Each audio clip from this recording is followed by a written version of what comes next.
discussion? Please vote.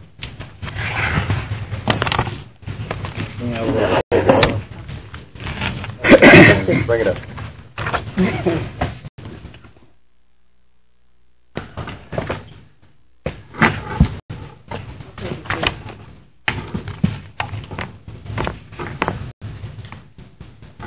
Okay. That passes. Commissioner Jenkins? One more time. That'll be unanimous. All right. Motion to adopt the minutes of November 3rd and November 5th and October 29th. So moved. Second. By Commissioner Epperson, second by Commissioner Cox. Any discussion? Please vote.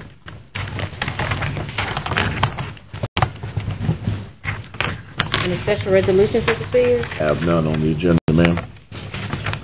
Communities and report, Mr. Wilson?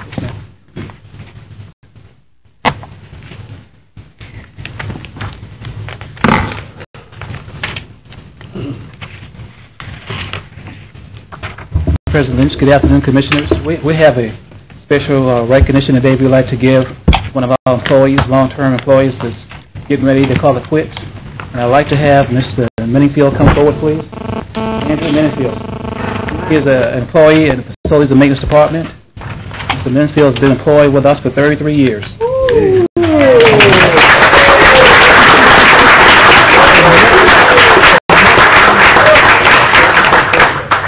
Now, I'd like to give public transportation a plug at this point. Mr. Minifield has utilized public transportation for 33 years to get to work. Wow. Never missed a day of work. So we really appreciate that.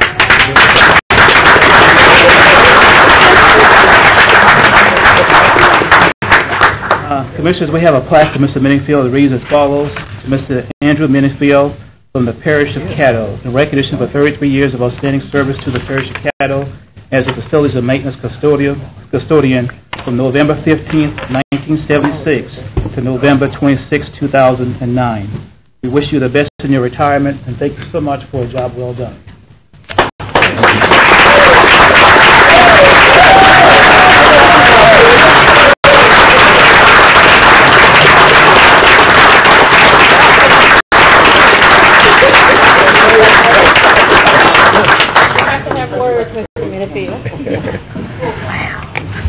I'd just like to say thank everybody, and I enjoy working for the parish all these years, and I appreciate everybody.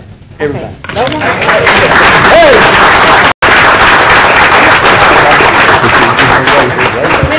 run off too fast. Mr. Minifield.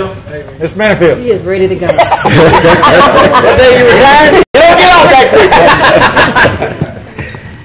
Don't tell anybody. You've been working for the parish longer than I am old, but don't tell anybody. Y'all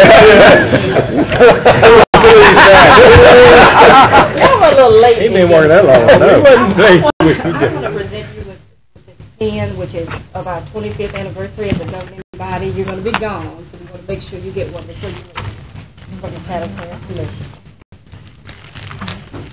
Thank you so much for the service.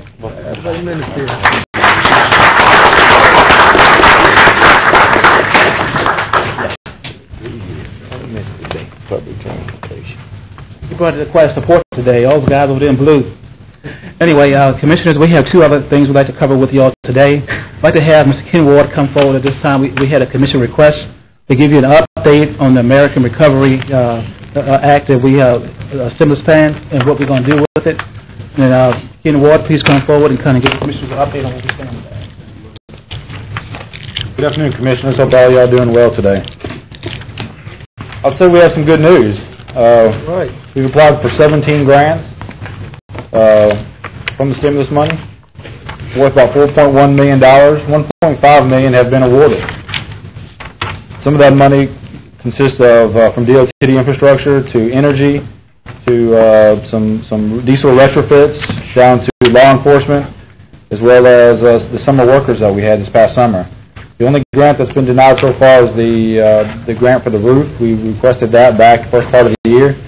The only reason it was denied was the fact that the federal government decided they wanted to restructure the way that they were going to give energy money.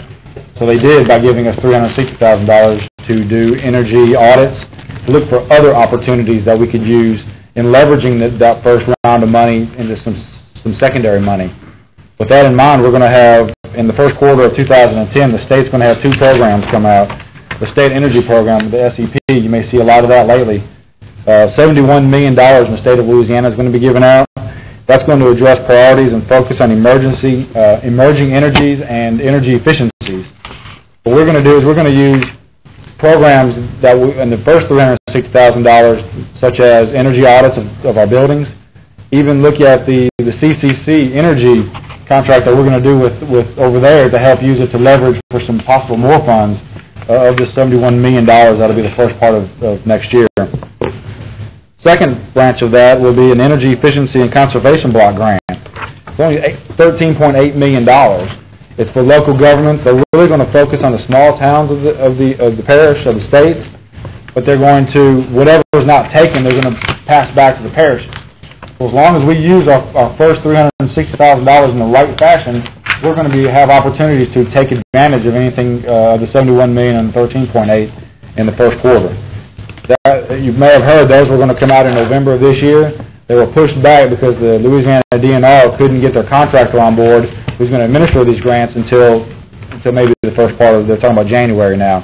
By the time the contractor hits the ground running, gets the paperwork out, it could be toward the end of the first quarter. Another thing we're looking at toward the second quarter of next year, the second round of the DOT infrastructure grants. The first time around, we received a little over $704,000. A little over $700,000. We're actually going to overlay Warworth Road. The money came to us through certain circumstances. You had to use it within an urbanized area, and you had to use it to benefit, structures such as overlay or rehab or something of that nature. And Warworth Road fit the best project for us in one location to obtain all the funds in one location without breaking it up. But the second round, a lot of the states aren't using their money or using all of their money. So what they're doing is they're going to let anything that didn't go the first time, they're going to let it the second time. And we're going to have the opportunity to grab another round of some funds in the second quarter. On the federal level, we're looking at the Department of Commerce, looking for development and assistance in public works projects. I think that might be a far stretch for us, but we're going to look at it and we're going to put every aspect into it to make sure we can try to gain something out of it. Also, the Department of Labor, energy efficiency training. There's going to be opportunities out there for the Department of Labor to provide training to parish employees in energy efficiency. That'll be coming out sometime next year. And then last we're looking at is Department of Transportation.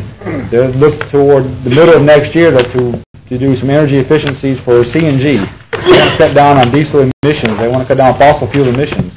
And it looks like there might be some opportunities for some larger grants to look at some CNG money. That's kind of a breakdown of where we're at. I think we've done a lot in the last nine months, and we're looking forward to the next 9 months to see what we can grab and do. Are there any questions? I don't see any questions, but certainly I do want to thank you for all of the time and effort in addition to your regular duties to work on this. I want to thank our committee, Commissioner Jenkins, Commissioner Dominique, and myself, Mr. Hoffman, as well as Ms. Stewart. Y'all have done an excellent job. Thank you so much. All right, thank you. President, okay. Thank you, Madam President. I, too, want to compliment you on the job that you've been doing. I know that a lot of work has went into applying. It's a very onerous task just to apply. And to have got some response, I think, is very significant.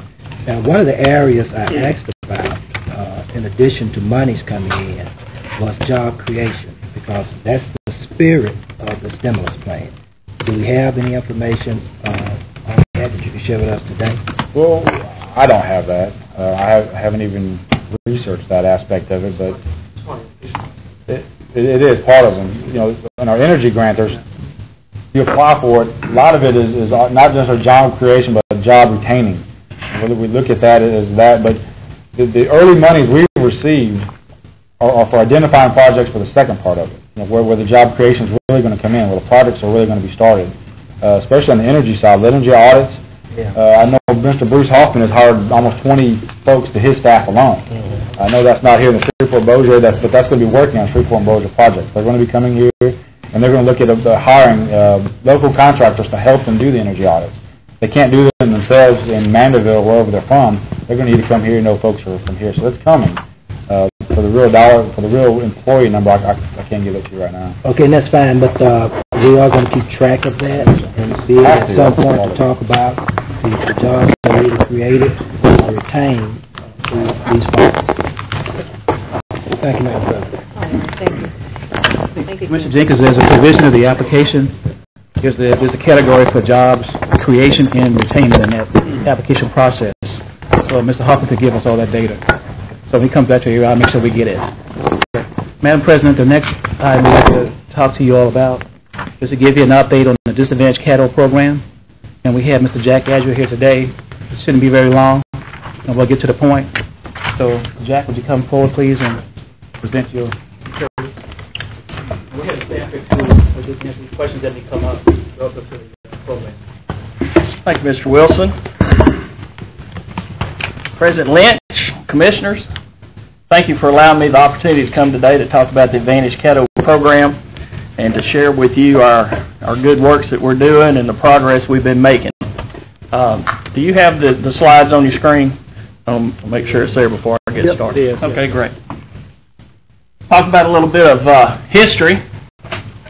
There were a few of you here in 1999 when the Caddo Economic Inclusion Initiative was put forth and passed by this body. The purpose of this initiative was to remove barriers for local disadvantaged business enterprises. This initiative is based on economics. It is gender blind. It is race neutral.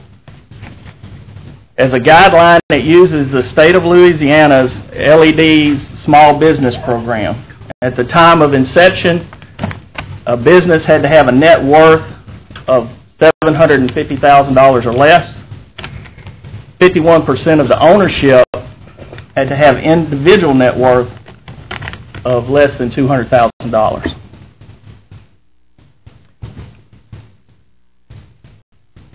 This initiative established a goal of 25% DBE, disadvantaged business enterprise participation in local purchases. We define local as being Caddo, Bossier, and DeSoto Parish. Since that time, there have been some changes to the program. The state has actually increased the limits. This occurred last year. A business now can have a net worth of $1.5 million. That's double what it was previously. The owners can have $400,000 individual net worth. That does not include their residents. In 2007, Mr. Wilson, as our administrator, opened up reciprocal certification. We were getting some suggestions from business owners that there were a lot of programs out there, and what they were having to do was fill out forms for a lot of different agencies, and there were a lot of the same information. We were using similar guidelines or the same guidelines, and so what we did was we established that if you were certified with one of the programs, then you would be certified under the Caddo Parish program. And that includes the Fair Share program with the City of Shreveport. It includes the Opportunity Caddo program with the Caddo Parish School Board. And it also includes the State Economic Development Small and Emerging Business Program. Now what this did, we have 75 businesses that are certified under our Advantage Caddo. The state has over 300 alone. The Fair Share program, Karen Barnes is here. I'm not sure exactly how many they have as Fair Share certified. I know the school board is a little over 100. But now you put them all together, so we at least have now 300 businesses that are included in our program. Part of the initial ordinance wanted us to have outreach with our program. Every year we participate in the Minority Business Expo that's usually held, I believe it's held at the Convention Center this year. It's usually done in November. We just did that last week. We also participate annually in the North Louisiana Government Procurement Conference.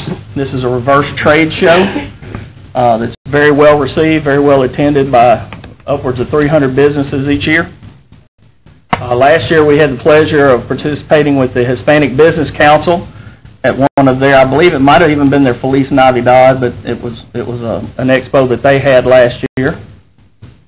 In the past, we participated with the National Association of Women in Construction. And of course, your town hall meetings that you have, we're glad to participate and represent the parish at your town hall meetings. And then we also provide education through the Chamber's Government Procurement Center, where we actually go and we work with small businesses and we provide education on different topics about how to do business with Caddo Parish. And then last but not least, we have our website with our Advantage Caddo information on it at www.caddo.org. There are challenges with this program. We have challenges in certifying and recertifying businesses. One of the challenges is that the word disadvantage now has negative connotations.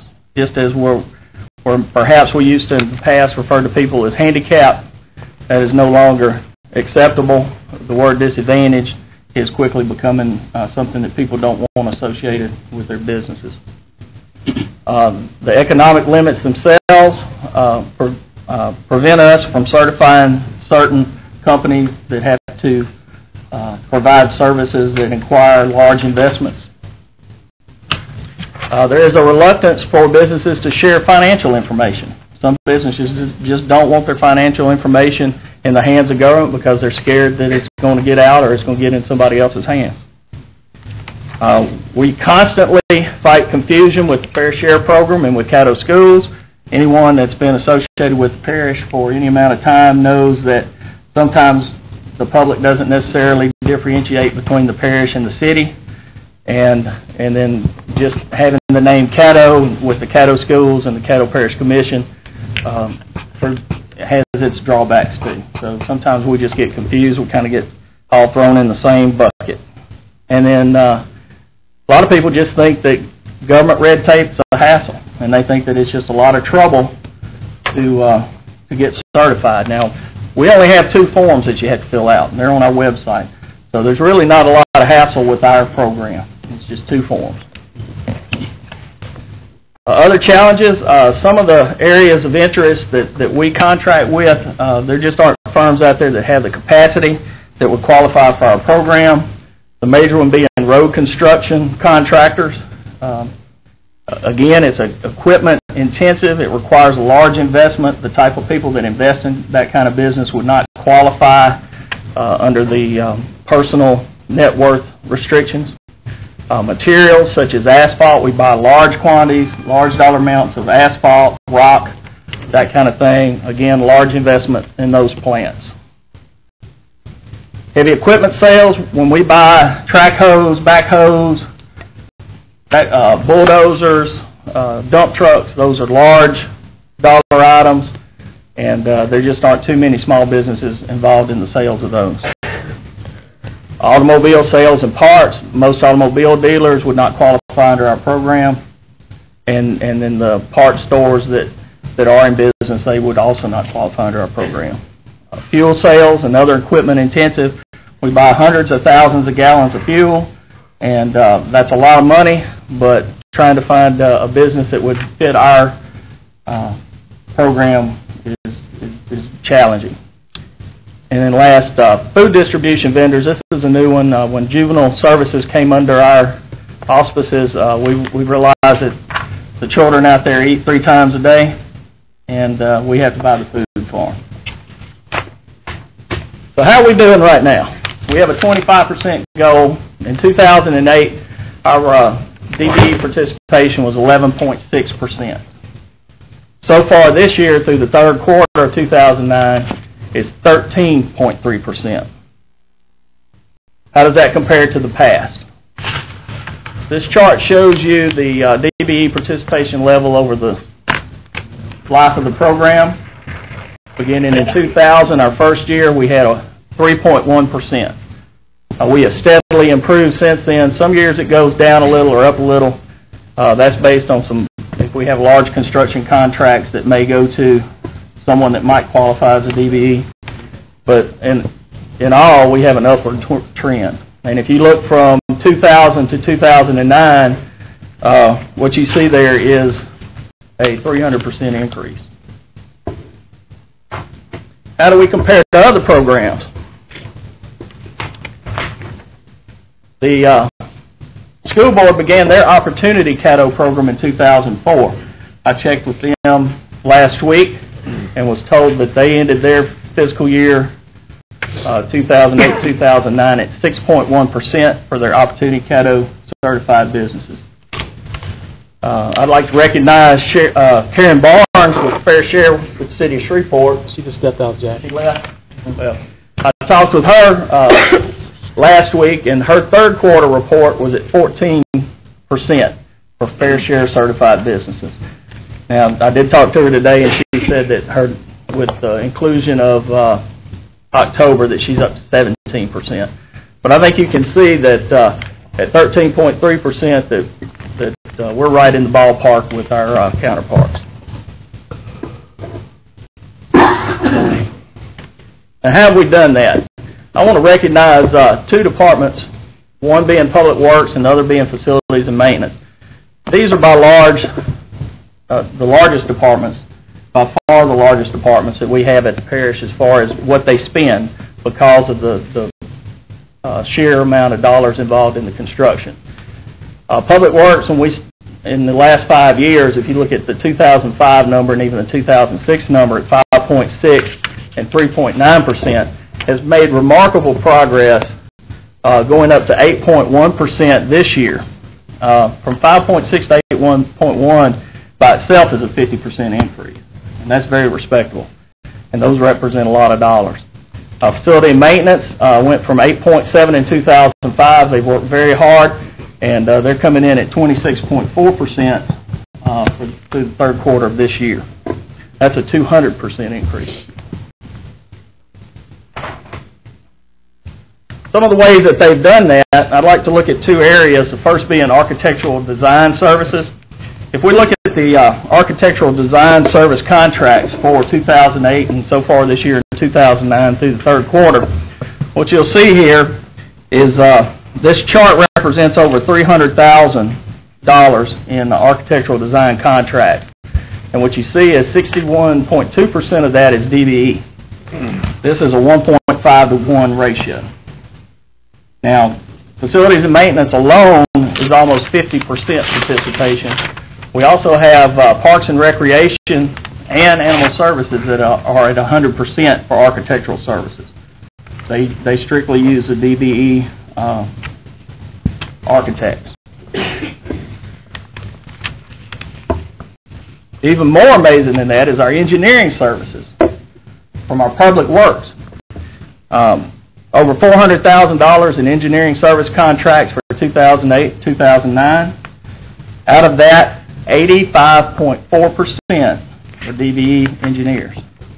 This is a 5 to 1 ratio.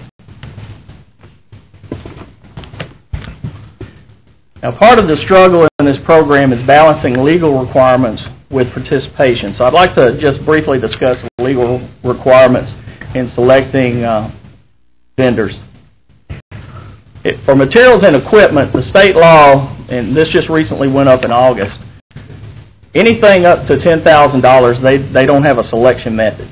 But from $10,000 to $29,999, we're required to get a minimum of 3 quotes. Then anything $30,000 and above has to be bid. This makes it very difficult because this is a low threshold. And so if we buy $10,000 worth of materials in a year, a particular material, then we're required to get quotes.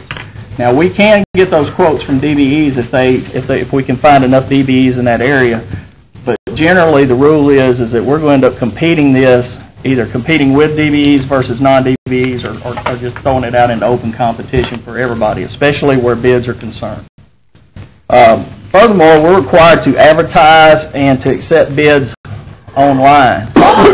And by having to accept bids online, this has now opened up our materials and equipment purchases basically throughout the country.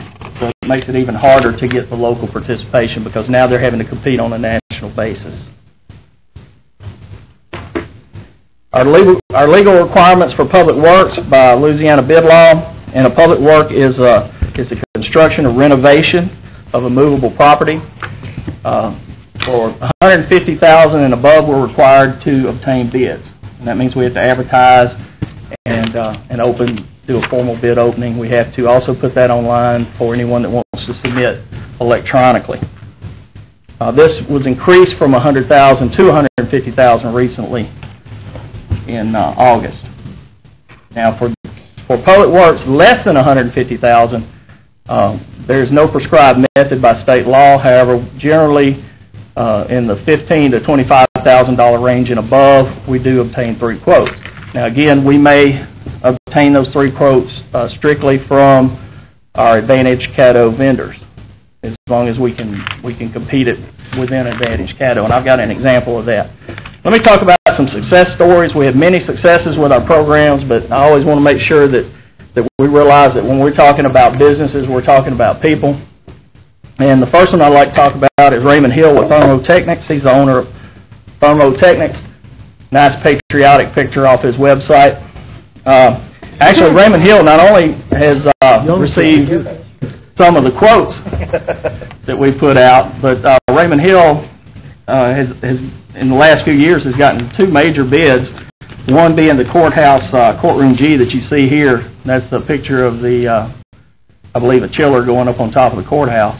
And that project was $190,000. And then he is just now finishing up a chiller project out at CCC, which was for $115,000. And these were both bids. So even though we have to bid sometimes our Advantage Caddo businesses do win the bids. The other success story is our property standards demolition, where we have to tear down houses and properties.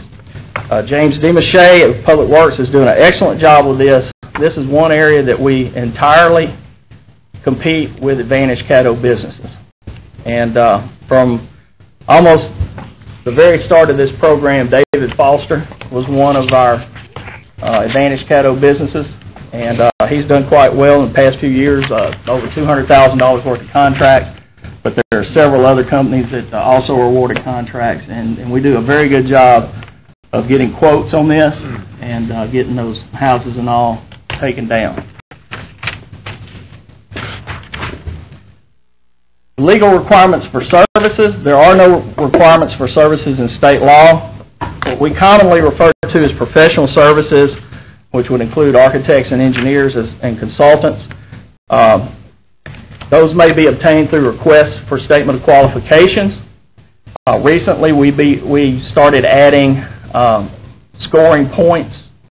As we score the statement of qualifications, we award points for companies that are certified as a DBE.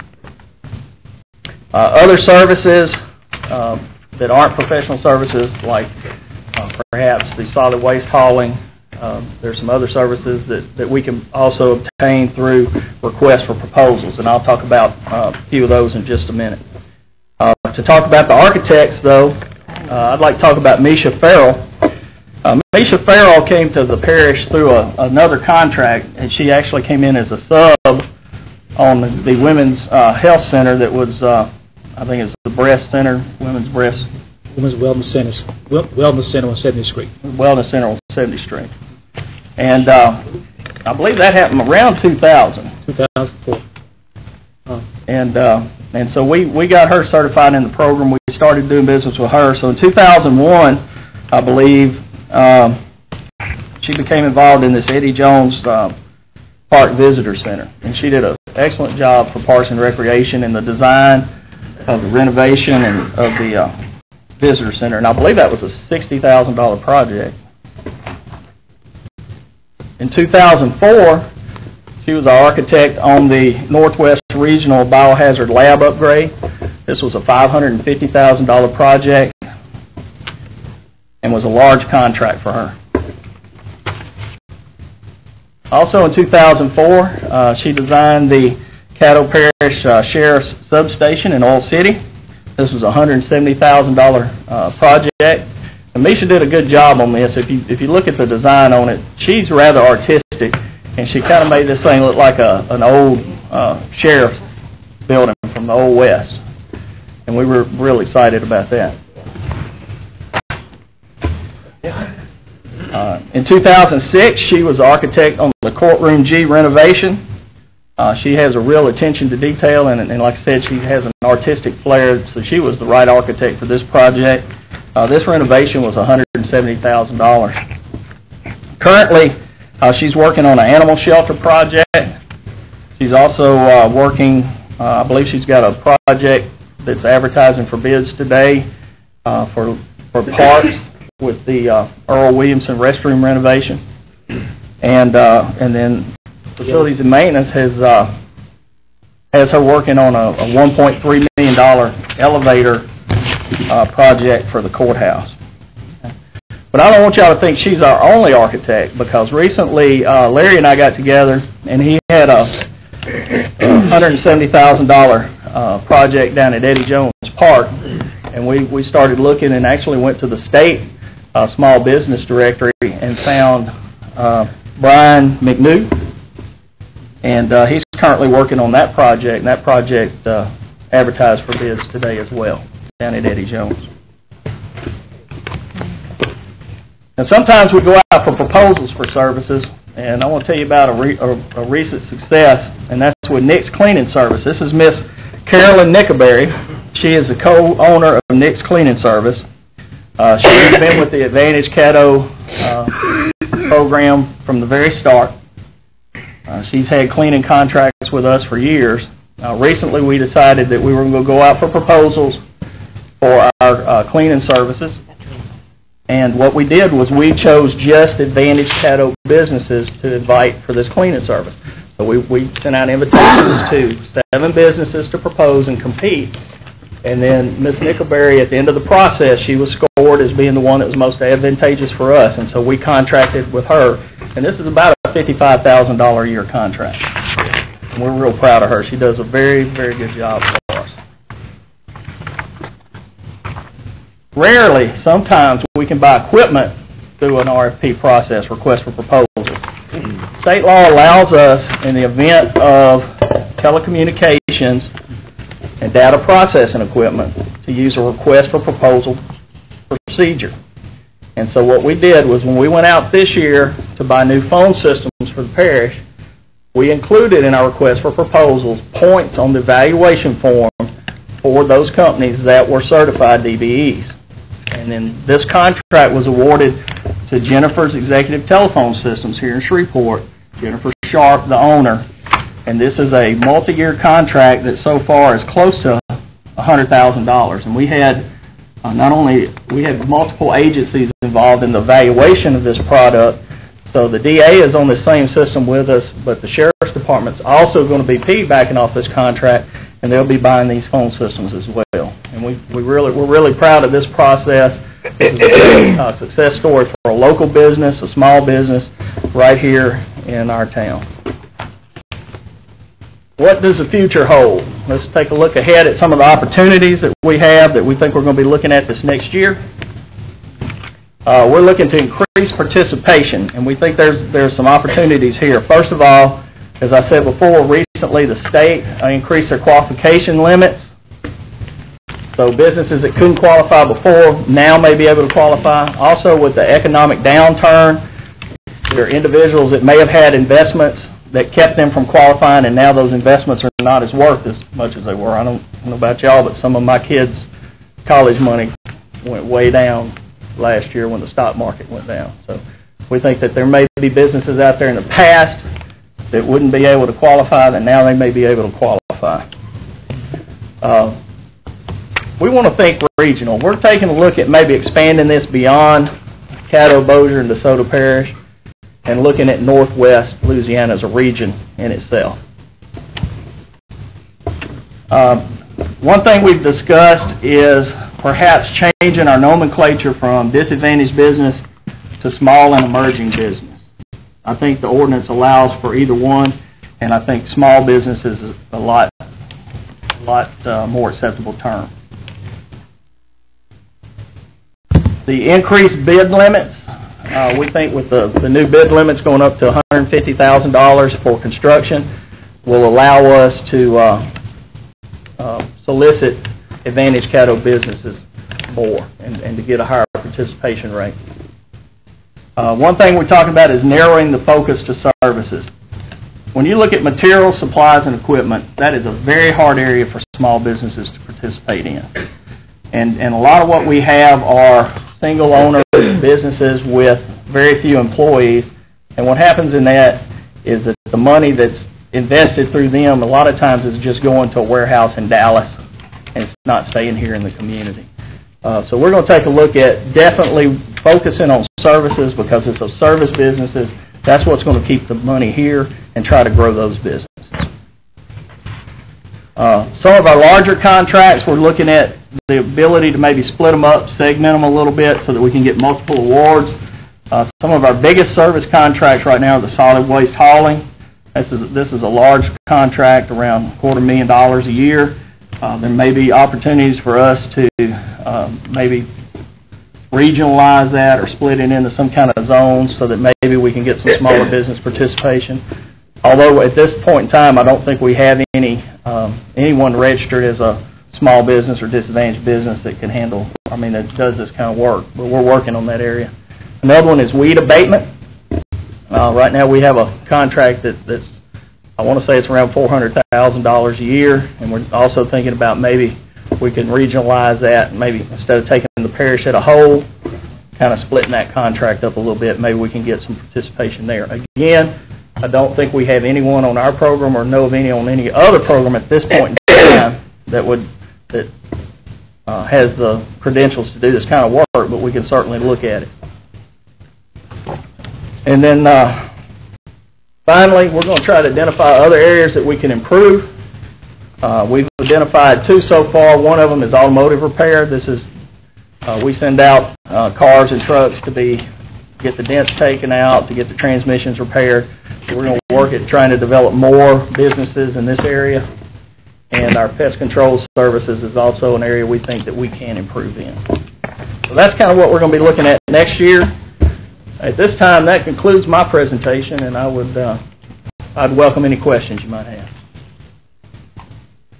I don't see any commissioners. Well,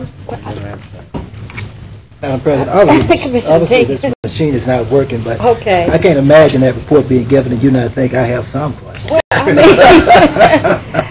Well, first of all, let me express my appreciation to you for the report that you gave today. And, here's what I would say. I think that some efforts are being made in the area of the Advantage Caddo program. I think the first thing we need to do is make sure our administrator understands the program is not called Disadvantage Caddo. It's called Advantage Caddo. It's supposed to be a situation where we're trying to give some advantages to businesses who are having some difficulty competing. As I listen to the report, I would give this program right now probably a C-. I look at it as a student that's showing up to class every day but not being encouraged to do their very best. That's what I see. I think some things have been accomplished, but I think there's room for a lot more to be done. Now, I've been looking at this, I want to say now, probably over the past year. I have some real genuine concern. First of all, when we talk about the 25% goal, that's a 25% goal on all contracts. Do you agree with me on that, Mr. Adger? I think the ordinance says that, on all contracts. All contracts. So one of the things I didn't see come out of this report that I would like to have, and I hope someone is getting this down because it's an additional request for information, I'd like to see all of the contracts that have been let out by the parish for this period of time that you're talking about. I think it's 2008, 2009. Because, see, when we start talking about percentages, that's a relative thing. And I need to see all the contracts that have been let out. And if I'm understanding your report, you're indicating that in 2008, 11.6% of, well, you said of all contracts went to DBE? I said, actually, I said purchases. I mean, So we're not talking in terms of all contracts. We're talking about the purchases that were actually made during that time, right? that's correct. All right. Well, when I look at the ordinance, I'm looking at it, and it appears to say, hey, look, on an annual basis, the goal here ought to be 25% DBE participation on all contracts. And I'd like to see all of them. And I'd like to know what those percentages are thinking. We got them all there. How many of these fall into the hands of DBE? I'm going to tell you another area I think a problem exists. And that's in the definitions that we're working with. Like when you started this report today, you said something that stuck in my mind. You said that this program is based on economics. You said it's gender blind and race neutral. What do you mean by that? I mean that we don't certify anyone as a woman-owned business or a minority business. That the Advantage Caddo program is based strictly on economics. And I think that that's an area that we're going to need to look at. As we go through this in the future, we're going to need to look at that. And let me be clear on something. I think anyone who really knows me knows that this is true. I have never advocated, nor would I ever advocate taking business from someone or giving business to someone based on the color of their skin. I've never advocated it. I'm not advocating that now. What I am saying is we got to be fair. We need to make sure we're being fair down here. All right. It seems to me that the premise of the program is based on economics. So when we start talking about a disadvantaged business, we're talking about an economically disadvantaged business. That's correct. They're not talking about a socially and economically disadvantaged business. Two different definitions that's under the Small Business Administration. And they make a big difference in the impact that you're going to make in your community. Whether you're just targeting disadvantaged businesses, economically disadvantaged businesses, or you are targeting socially and economically disadvantaged businesses. I'm sure that you're aware those two different definitions under the Small Business Administration Act, and they do make a difference. I think that's something we're going to have to look at in the long run, that we're actually trying to get business in the hands of people who have been deprived. When you start talking about the DBEs, and I know we were talking about the engineering, and I think that was a nice percentage there with DBEs. Then what we're saying is those DBEs that are getting business at the parish, they're not all socially disadvantaged. You understand what I'm saying when I'm using those terms, don't you? Yes, sir. All right. And let me just make it clear so the audience will understand what I'm saying. And those who are listening will understand what I'm saying. There are two different definitions on the Small Business Administration Act when you start talking about trying to make business opportunities available. One is social economic. That's when you start talking about helping minorities and women, making sure that they have an opportunity to participate. The other is economically disadvantaged. I mean, everybody can participate. As you said, it has nothing to do with race and has nothing to do with gender. And I think that our ordinance and our program is focusing on economics. And it's not focusing that much on those who've been socially deprived over the years. We're saying we want to even the playing field for. And I think that's an area we're going to have to look at. That's not your fault. You got to work under the plan that's been given to you. I think my colleagues and I need to take a look at that though, because our ordinance is based upon economically disadvantaged businesses. So when you give a report about DBE, so people will not be misled by this, and that's everybody participating in that. It's only based upon a certain level of economics, how big your business is with capital. Am I correct about that? Yes, sir. In fact, I think that's one reason why that we really should talk about small businesses and refer to them as small and emerging businesses for our program, and then get away from the disadvantaged nomenclature for what we're talking about, and then maybe that'll even lessen the confusion there. And it could, but I think we got to encompass in that, Mr. Parish Attorney. got to encompass in that, and there's got to be a will from this body to encompass in that. Are we trying to reach out to those who have been socially deprived of business over the years? Are we trying to make that impact also? Because if that's not what we're doing, these reports will always be beautiful, and we're going to have some success stories, and we should. I understand that. Okay. But we're not getting down to helping some people do business with the parish who've been socially deprived. And I think that's just as important. We talked about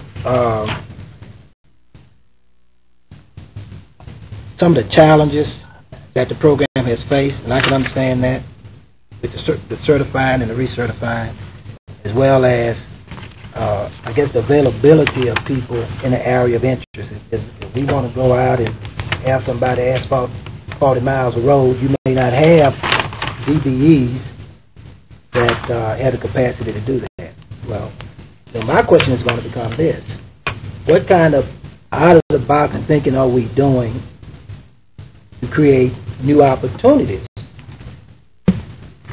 where we on this side have the door kind of closed to some of the DBEs because they may not have the capacity to do it? Are we creating new opportunities somewhere else? But we bring them in to participate. 25% is 25%. And in my mind, it's not just a raw number where we say, of 100 contracts, 25 went to these people. It needs to be relative to the money that's going out, too. So in addition to, seeing what all those contracts, I'd like to see what all the contracts are as of November the 19th.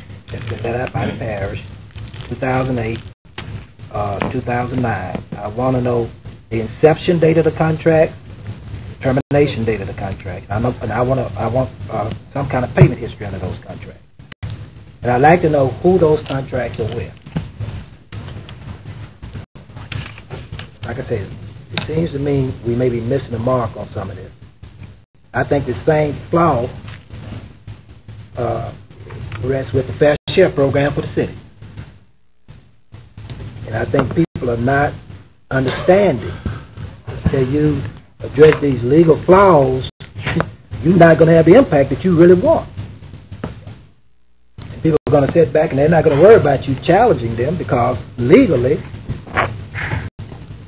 the ordinance doesn't require them to do anything more than what it says. Like the Fair Share program doesn't require them to do anything more than what it says. So until we get that, and that's a matter of legislation. I'm not putting that on you, okay? Because you're carrying out economically disadvantaged business program. But I do want to know, when you say we're looking ahead, are we going to be thinking out of the box and finding some opportunities in other places? If the company can't lay 40 miles of road, where are some other places we can put them? Where are some other contracts that they can participate in? And all I'm looking for is what's fair. I want to be very clear about that. All I'm looking for is what's fair. The demographic makeup of a parish like this, 25% really shouldn't be that difficult to achieve. And when we look into the area of professional services, I didn't hear a lot about that today. That's important too. Lawyers, heard something about the architects that are involved, money managers, financial advisors, these people who are providing professional services. I'd like to know a little bit more about that. Who's handling all our money down here? Are any DBs being involved in that aspect of parish government? My desire is to just to feel as though we're doing what's right. Not to hurt anybody, not to try to take anything from anybody. If you ask me, there's enough to go around if we sit down here and put together a plan that's right and that's fair and that's straightforward. And let's not put together plans that's going to allow us to hide behind legal connotations and things like that. I want to commend you on the success stories. Many of those persons I know. And I feel like they're successful for a reason. They've been out there a while. Work hard. Many of them I know, and they've been working a long time. It's about time they see some success. But on the other side of that, we know there are a lot of other success stories with the parish. People have been doing business down here a long, long time. I think when you balance it, you're going to see there's room for improvement in this area that we're talking about, Caddo. I give it a C right now in my mind. It's just my C minus in my mind. It's just my opinion. There's nothing personal about it. I'm down here to do a job. Nothing personal about it. It never will be. I'm down here to do a job. And I intend to do it. I have a charge to keep. I intend to carry it out. Nothing personal about it. It's really not. But Madam President, Mr. Vice President, who's coming in as our president, Mr. Parliamentarian, who's coming in as our vice president, we got some work to do. We got some work to do. 10 years. I think we got some work to do. And I thank you for, and I'd like to have a copy of this presentation that you made today too. And will this presentation also be made available to anybody in the public who wants it? It's public record, yes, sir. Anybody that wants a copy of it. Okay, who would they need to contact to get a copy? They can contact me. And Mr. Jack Andrew. In Purchase. See, I want to compliment you. I think you're a fine man. Thank you, sir. And I know your heart. You understand what I'm saying? Mr. Administrator, I understand. You got a tough job. You ain't gonna always make everybody happy.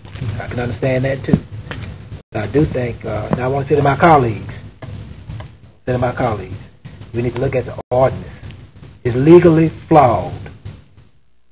That's got to come from us, Mr. Dominic. It's got to come from us. It is legally flawed. It's flawed just like the Fair Share program is.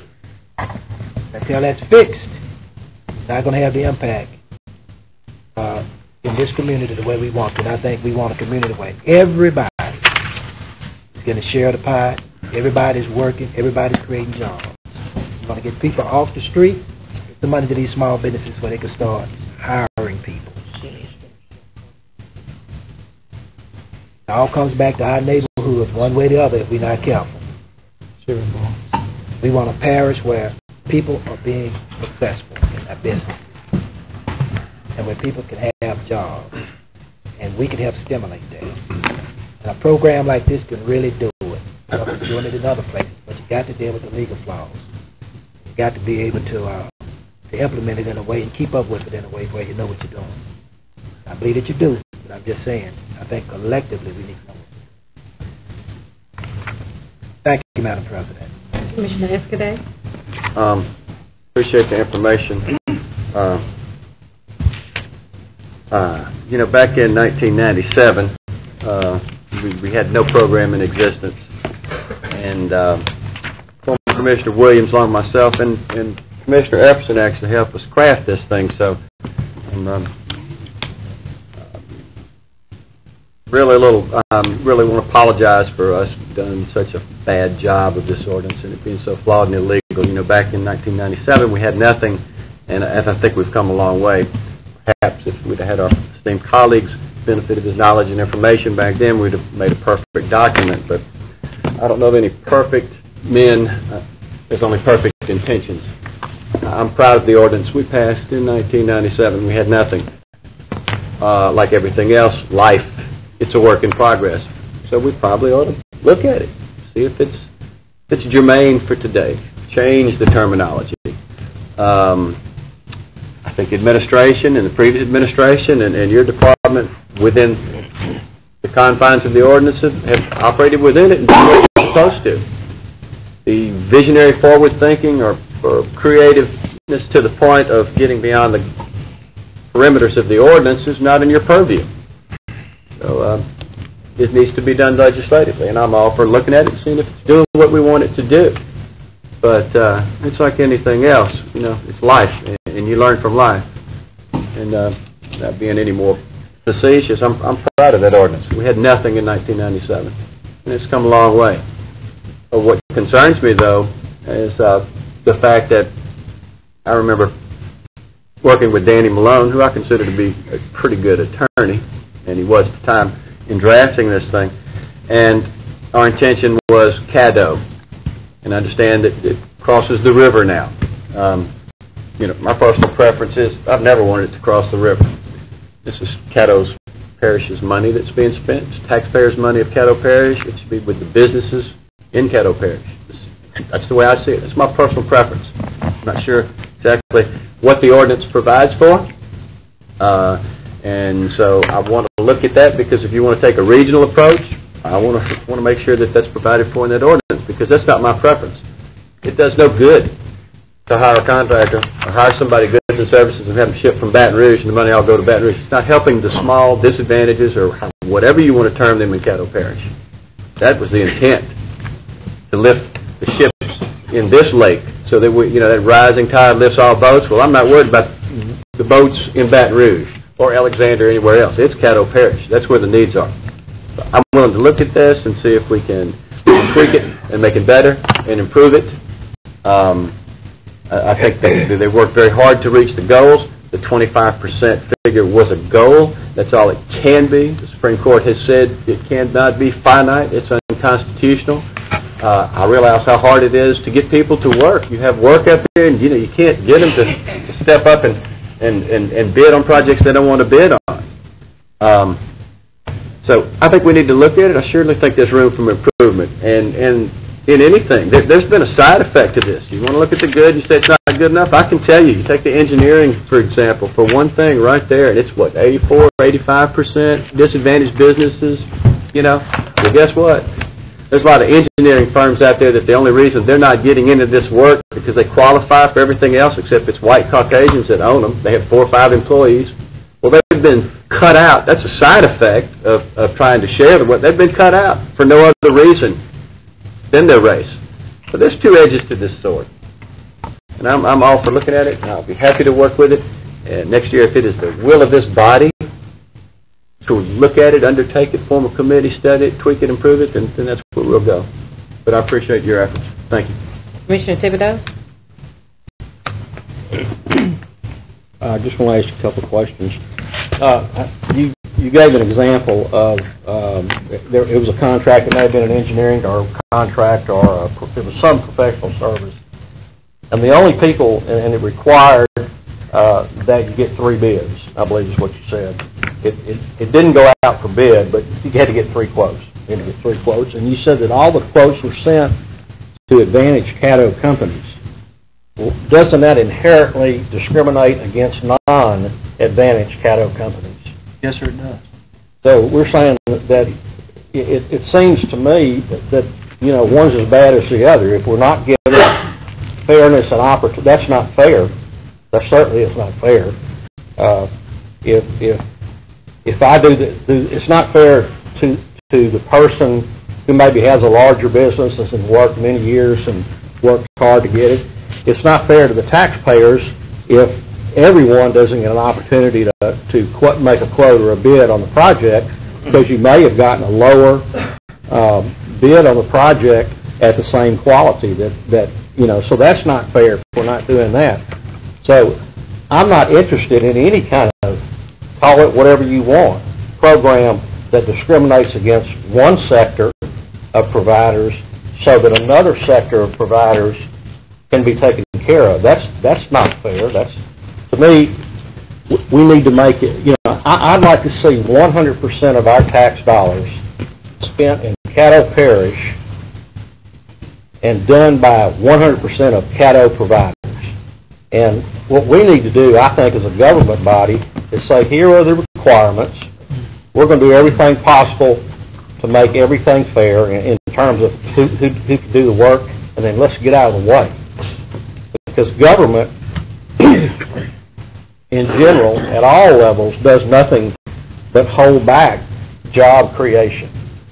I mean, the government doesn't supply jobs. It's the private sector that supplies jobs. I mean, anybody that's got any sense in economics knows and sees that. You can look and see when this country's been very successful, it's been when the private individuals have been allowed to create jobs. So I'm not willing to discriminate against one group to satisfy another. That's not a fair way to do it. And does Advantage Caddo always guarantee the very best price and the very best quality? Commissioner Thibodeau, I think the answer to that is when you have a small business program, by definition, disadvantaged businesses can't compete with large businesses. And to have a program such as this and to have any kind of participation by small businesses and to try to level the playing field, I think there are times that you really can't, you have to set part of the business up so that you're going to these small businesses and you're letting them compete with each other. So even anything other than an open bid that you get everybody participating in, the answer would be no. And I'm going to tell you that even in bids, you're not guaranteed the lowest, best quality work. Because I can put something out for bid, and there have been times that the low bid was beyond our budget, and we could go back to them and negotiate the price down just a little bit so they get the job. Or there are times when the low bid was not the best quality. Well, that brings my next question. Are Advantage Caddo participants or companies held as accountable as the non-Advantage Caddo participants? Everyone we have a contract with is held accountable to the same level. They will do the job that is specified in the contract. So yes, sir, they are held accountable. And you know, I don't think that I was sent here by my folks to be a social engineer. I don't intend to. I don't think that's the job of the commission to be a social engineer. And if we're talking about economically disadvantaged companies or even socially and economically advantaged companies, some companies I can think of would be General Motors, Chrysler, AGI, and certainly the federal government with you know, about $12 million worth of debt, $12 trillion worth of debt. So you know, all those terms can be used, I guess, in any way you want to do it. Instead, I'd love to be able to see us. We might want to encourage smaller companies to subcontract or hook up with some of the larger companies to do a portion of the work until they get to the point where they're big enough to do it and help somebody else. But I don't want to hold people back, and I think that's what programs like this do. That's all I have. Commissioner Baker? No, that was Commissioner Epperson? Yes. Jack, you stated that the school board has a program, the city has the past year. What about the library system? Do they participate in anything? The city of Shreveport purchases for the library. For the library? So it would come under their fair share. Come under there. Okay. Also, the information that you had available today, could that be posted on the website, like as a link? Yes, sir. Okay. That may be good in that way. So everybody won't have to call you and worry you. We'll put it on as a PDF file. Right, PDF. Okay. That's all I have. Okay, Commissioner McCullough? Yes, Jack, first of all, I'd like to thank you for your presentation, and Commissioner Jenkins, I somewhat agree with some of your comments, but I'd like to kind of give you some brownie points here, Jack.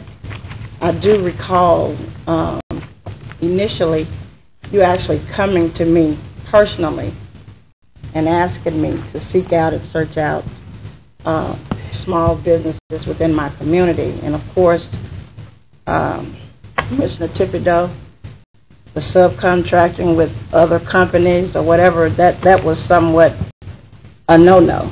I mean, that it was almost impossible.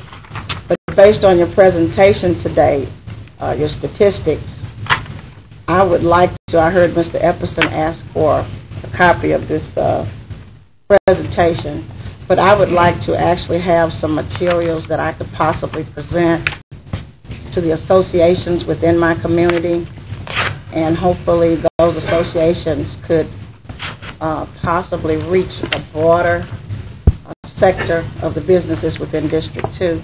And I want to personally thank you, because I do recall the very end of one of our commission meetings, you actually walked up to me and you asked me about small businesses within my district, and I do want to get more involved, and if you can provide me some information that I could take back to my community and possibly some of the churches within my community that I can share so that they can get involved more so with this program.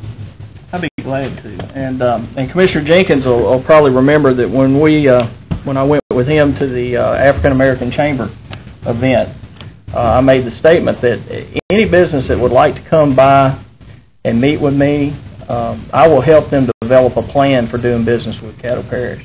And I believe Ms. Davis was there.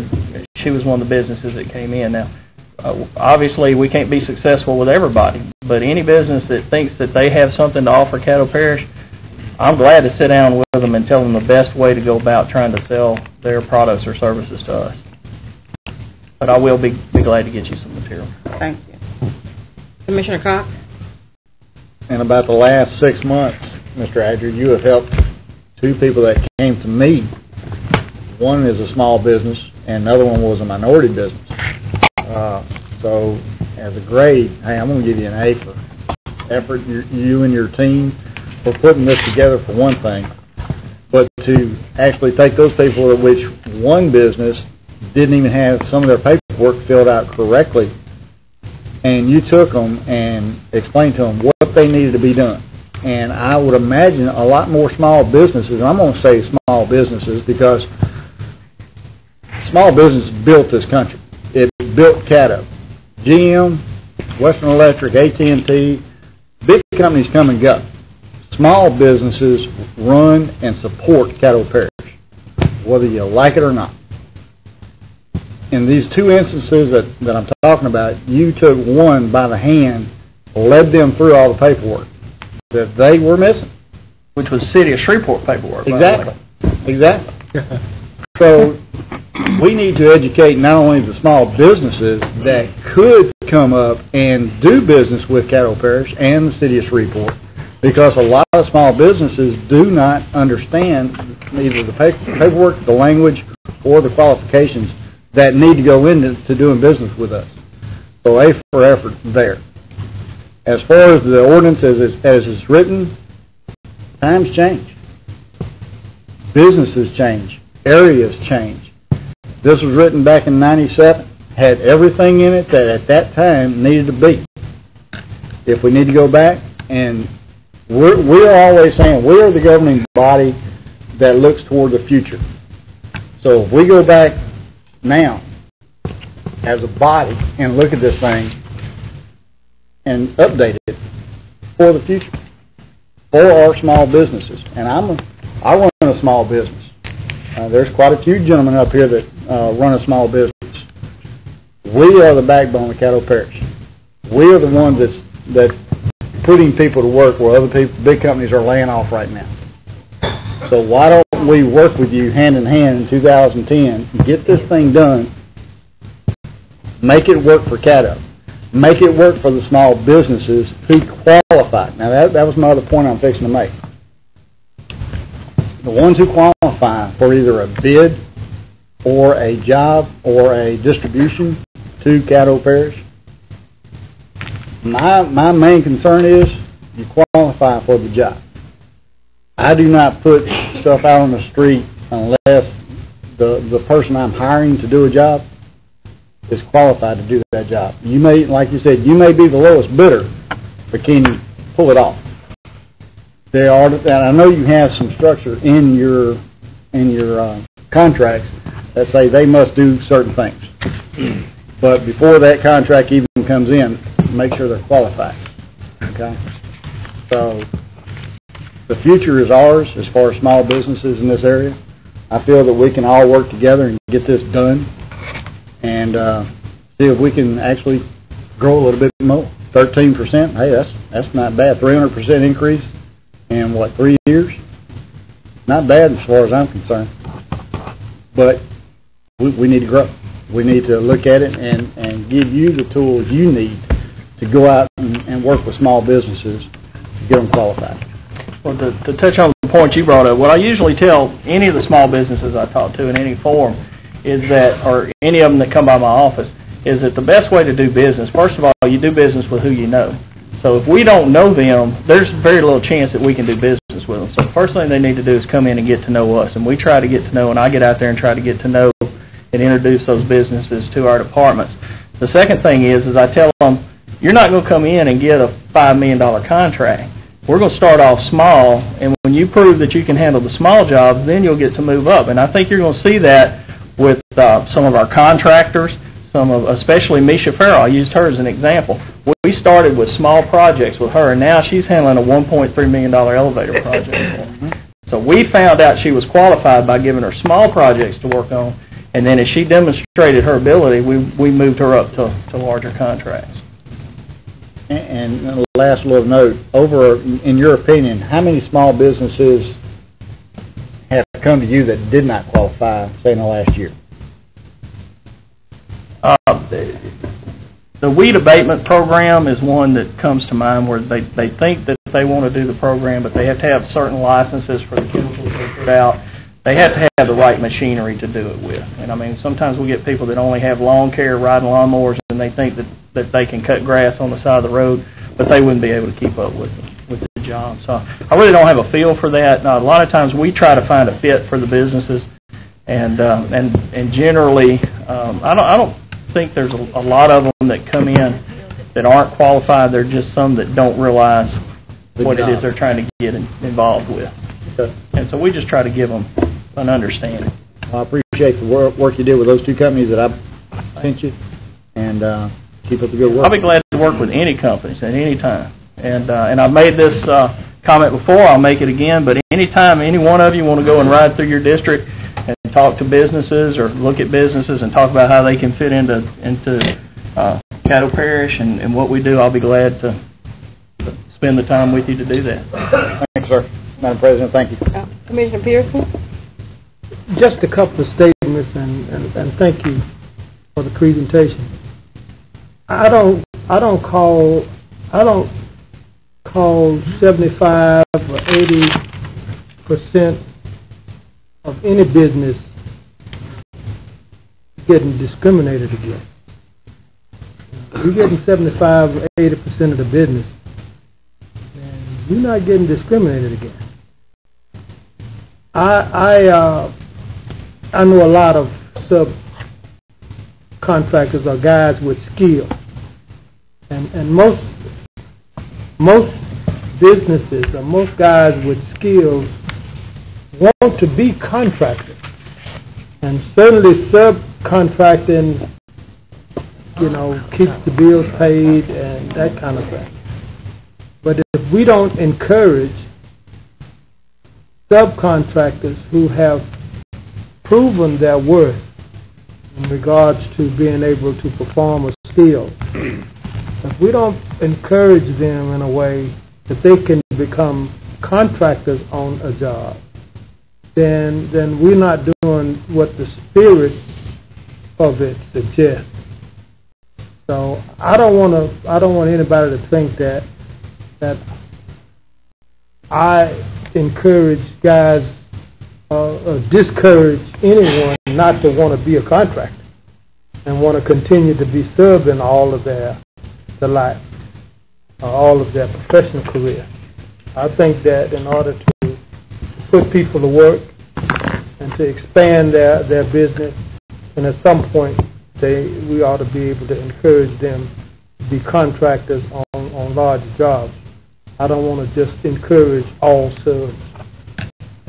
Certainly subs has its place, and everybody who has done any kind of work at some point has done some subbing. But I just think that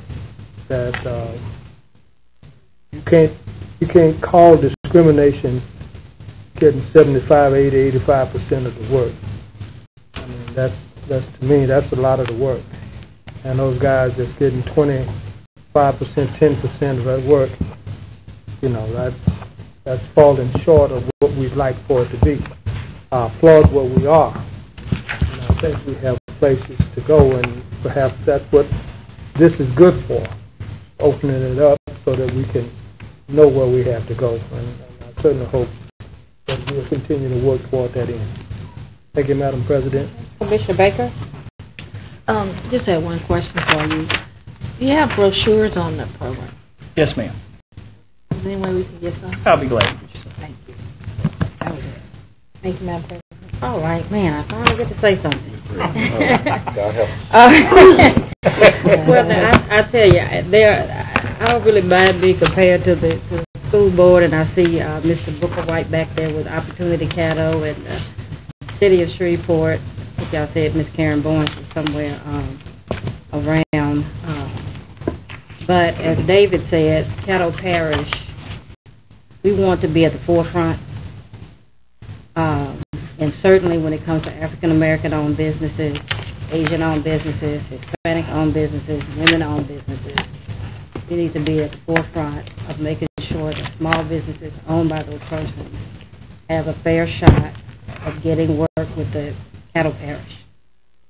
And so I'm glad to hear that my colleagues are willing to look at this program and reevaluate where we are in terms of, are we in the 21st century?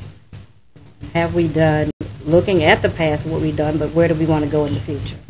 So I appreciate, your effort that you've done to this point, and, that we will work together to get to where we feel that we need to be. I want to thank Commissioner Jenkins for asking for this report and bringing this matter to the forefront, back to the forefront of the commission, because it's something that really has not been back before us, at least certainly not in the 6 years that I've been here, and probably not since the original ordinance was passed in 1999. There was one economist that said there are lies, there are darn lies, and there are statistics. And so what I want is kind of a tweaking of this report, because the percentages, I guess I need raw numbers. When you say, like, for example, one of the slides, 8.1% public works budget was for DBEs. Yes, right? Of the payments. Do you know what that raw number is compared to their total budget? Yes, ma'am. Do you know what that number is? I can get that number. Okay. It's right off the top of my head. Okay. You're talking about to the public works budget itself? Yes. So, right, on the slide, where it had the different, I think it had facilities and maintenance, and It did. Yes, it had ma'am. public works. It was like 8.1%, and I think F&M had, I don't know, maybe like 24%. Yes, ma'am. So I guess I need to see some raw numbers. What does that 8% represent? And once we back the purchases out of that number, can you do that? Can you get us a report that backs the purchases out from the contract? Well, that report's based on the payments. We take that out from the invoices, the actual invoices that we pay out of the computer system. Okay. So I think I want you to understand, because I don't want to try to confuse you, but there can be contracts that, for instance, construction contracts that last for 2 or 3 years. Right. And this program right now, we're looking through our computer system, we're tracking payments. Okay. And so you could have a $4 million contract that's signed this year, and the payments may be stretched out over the next 4 years. So the numbers that I gave you are based on actual payments. In that particular year? For all the years. For all the years. Well, at least for 2007, 8, and 9, since we've been on the new system. Okay. So you'll back the purchases out? Can you back out the purchases? Well, all of those. Well, you're doing all invoice. You're doing only an amount, not necessarily what it's tied to. Not what the contract was, not the original contract price. Because contract, for instance, the 13.3% that I gave you for up to the third quarter this year will probably go down a little bit, because we have large construction projects that are just now being finished up, like our so some of the numbers are carrying over from year to year. It's not representing more businesses or additional contracts that businesses get. It could be one business but stretched out over several years. Yes, ma'am, because it's based on when they get how we write the checks. In order to make sure we count everything, we do it by when we write the checks. So, for instance, if that number starts in 07, that number is going to be in 07 figures, 08 figures, and 09 figures. Yes, ma'am. 3 years. But it's one contract. One contract. Okay. you can get us some raw numbers. Yes, ma'am. Okay. All right. Thank you. Thank you, Jack. Thank you. I'd just like to say one other thing. I'm just the guy that keeps up with the records and tries to make sure that we stay legal. The hard work that's done in this program is done by the departments. Larry Raymond, Keith McClung, Robert Glass, Ken Ward, Tim Weaver. All the departments are working really hard in this, and they're the ones that deserve the credit for the work that's been done. Thank you. Thank you, Jack. All right. Madam President, my closing remarks, I'd like to compliment my team for doing a great job with this program. And unlike other organizations, we do it as an additional duty. And as you know, the other comparable organizations we talked about today have full-time staff, at least 2 people doing what we're trying to do with just doing additional duties. So I'd like to commend them for their hard work, and I appreciate it. Jack, job well done. All right. And that was my report. Okay, thank you. Spears? Yes, communications again. You have letters from Caddo Fire District number 2 and Fire District number 4 advising of their selection process for recommending citizens to the commission to fill vacancies on their board. I have a letter from Fire District 7 advising that Mr. Kevin Stewart is up for reappointment to the board. Letter from Caddo Waterworks number 7 advising of the selection process, recommending citizens to the commission to fill vacancies on that board. They're also recommending Mr. Jimmy Edwards' reappointment. Letter of recommendation from Sewer District 7 for Mr. Randy Magnus to be reappointed. And a letter from Ms. Gail Griffin advising of her reappointment and accomplishments while serving as a member of the Freed Memorial Library Board of Control. Citizens' comments, I have 2. Go ahead. One on communication reports. I'm sorry. Press the button. I just wanted to get Larry Raymond to come up real quick and tell us a little bit about the 7 trails that's coming on and the Christmas on Caddo. Just take 2 minutes, please. Very quickly, on November 26th, Saturday, November 26th, one of our naturalists is going to lead a hike on all of the trails in Walter Jacobs Park. So she's calling it her 7 Trails Tour. And she's very talented, so if anybody wants to come, and the park is really beautiful this time of the year. On December 5th, which also is a Saturday, the Christmas on Caddo Fireworks Festival Committee is hosting their annual fireworks festival. It begins at 3:30. The fireworks will go off at 6:30. Typically, they have about 40 vendors and lots of local entertainment, and it's really a good family event if anybody wants to come. And we're looking forward to hosting both of those. Thank you. Any other requests to administration? Citizen comments, I have 2 cards. Mr. Kenneth Kraft. President of the Broadmoor. What I wrote on the card. This is what you wrote on the card. Oh, okay. Oh, he was his head out. Take a minute. And I've done it. I've been privileged to do it for the school board, but I've never done it here. And I thought on the 146th anniversary of Steve in Pennsylvania on a battlefield on a cold, foggy morning after Everett spoke 2 hours, President Lincoln said, 77 years ago, our fathers brought forth on this continent a new nation, conceived in liberty and dedicated to the proposition that all men are created equal. Now we are engaged in a great civil war, testing whether that nation or any nation so conceived and so dedicated can long endure. We are met on a great battlefield of that war. We have come to dedicate a portion of that field as a final resting place for those who here gave their lives that that nation might live. It is altogether fitting and proper that we should do this. But in a larger sense, we cannot dedicate, we cannot consecrate, we cannot hallow this ground. The brave men living and dead who struggled here have consecrated it far above our poor power to add or detract. The world will no longer remember what they say here, but we can never forget what they did here. It is for us, the living, rather, to be dedicated here to the great work which they thus far have so nobly advanced. It is rather for us to be here dedicated to the great task remaining before us, that we take increased devotion to that cause for which they gave the last full measure of devotion. that we here highly resolve that these dead shall not have died in vain, and that this nation, under God, shall have a new birth of freedom, and that government of the people, by the people, and for the people, shall not perish from the earth. Amen. Amen, brother.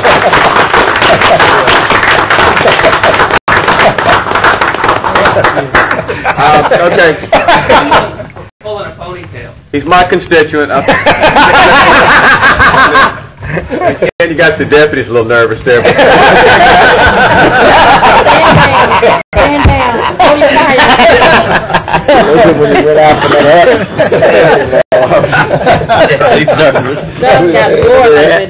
Something bad about the water out there.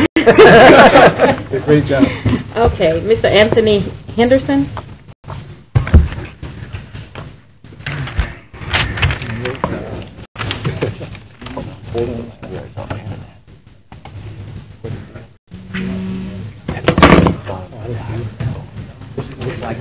Like coming behind Michael Jackson.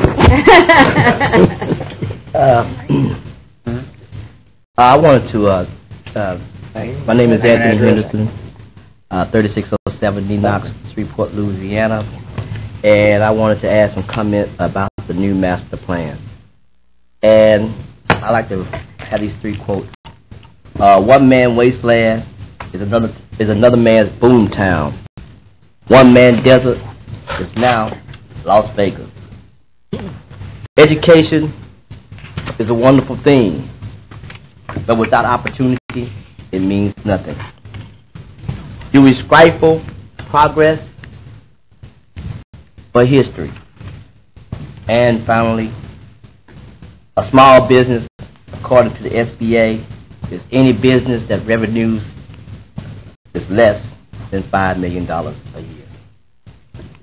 I vision Shreveport, especially the downtown area, as a place to live, to work, and to play. And Naomi Jackson project, I feel, is necessary to be restored, rebuilt, because it took out a great portion of the population. And without that population being restored, and those people coming back to the community, redevelopment of that area would never occur. Because without people, there is no money. Without money, there is no people.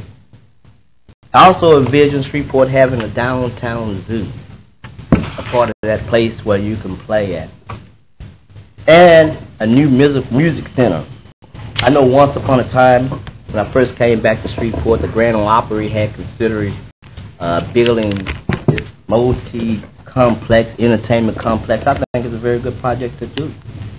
Especially, I understand the Missile Auditorium has its historical value, but once again, do we stifle progress for history? And everybody knows, I think everybody likes new things, you know. The TV that you used to twist like that, it has its historical value in a museum. But don't necessarily mean that you want to use, you don't want to use your remote control. You still want to go, you know, go up there twisting your knobs. It's a very, you know, they got cars, they got historical cars, antique cars, and yet, do you want to give up your 2009 brand new car? Your vintage is very good, but do you want to stifle progress for history? And also, the Hearst Coliseum is another economic development project. You know, everybody says leaking.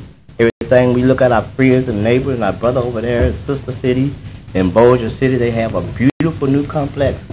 And yet on this side of the river, it is not growing very well. And as I say, this all can be funded by a bond issue. I know maybe the Alameda projects cannot be funded by a bond issue because it belongs to the federal government. But people don't realize the economic value of public housing. I'm willing to agree, and I can prove that public housing section will raise $4 million a year, even on a sliding scale. Which right now, that area is getting zero. It's unproductive, non-productive. It is not part of the developmental process that's part of the city. This is downtown. This is the living room of Shreveport. Would you have your living room in your house look like downtown area of Shreveport? This is the living room, and our living room in Shreveport is messed up. And we need to do something with our living room because our living room is messed up. When you go into a house, a city, a home, or whatever you go into, the living room is one of the most important places of your household. That's where you do all your entertainment. But our living room is messed up. And I say one of the other most important problems that I found in doing business in Shreveport is one I heard is the zoning. Zoning is kind of crazy here. Now, how can one business leave a business and it's zoned as this? It had liquor license, boulevard, everything else. But once it leaves that area, or as one business leave that area, then you got to rezone the whole thing all over again. That makes it difficult and raise the cost of doing business. And so finally, as I say, these economic projects, as I say, once again, I finally say, one man does it, ends up being another man Boomtown, all Las Vegas. All right, Mr. Henderson. Next item, Mr. Spears. The next item is the public hearing on the capital outlay and operating improvements budget for 2010. All right. Ms. Ann Morello.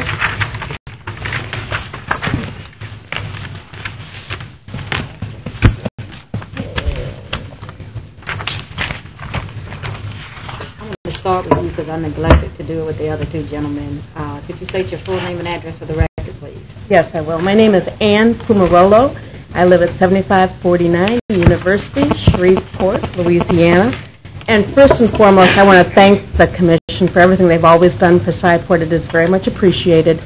And I want to also give a bigger thank to the staff and the individual commissioners for always being there, accessible to Sci-Port. And as everybody knows, it was a tough year for Sci-Port through governmental loss of a lot of governmental funding, and so thank you for being our ears when we had to call and talk to someone. It really was appreciated.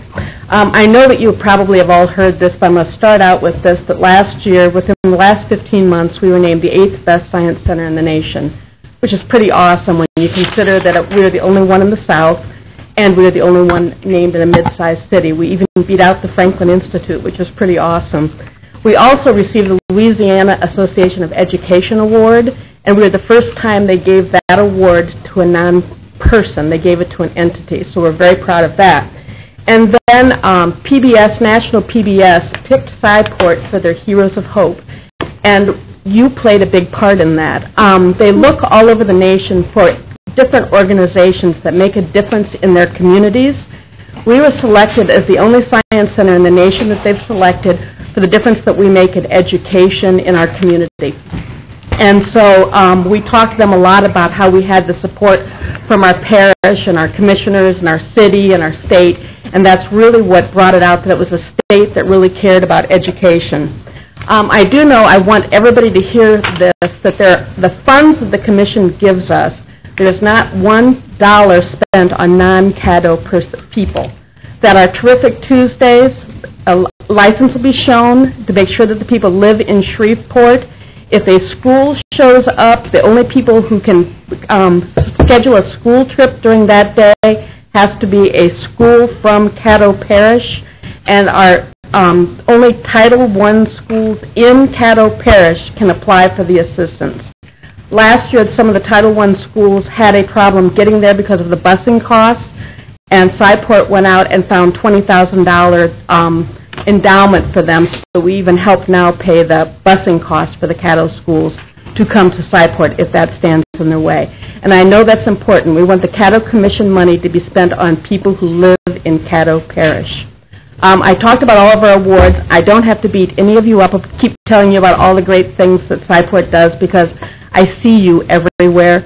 I am on the Community Advisory Plan and Commission for Shreveport, and I applaud you personally for how much time you invest in this community. I've seen you all everywhere.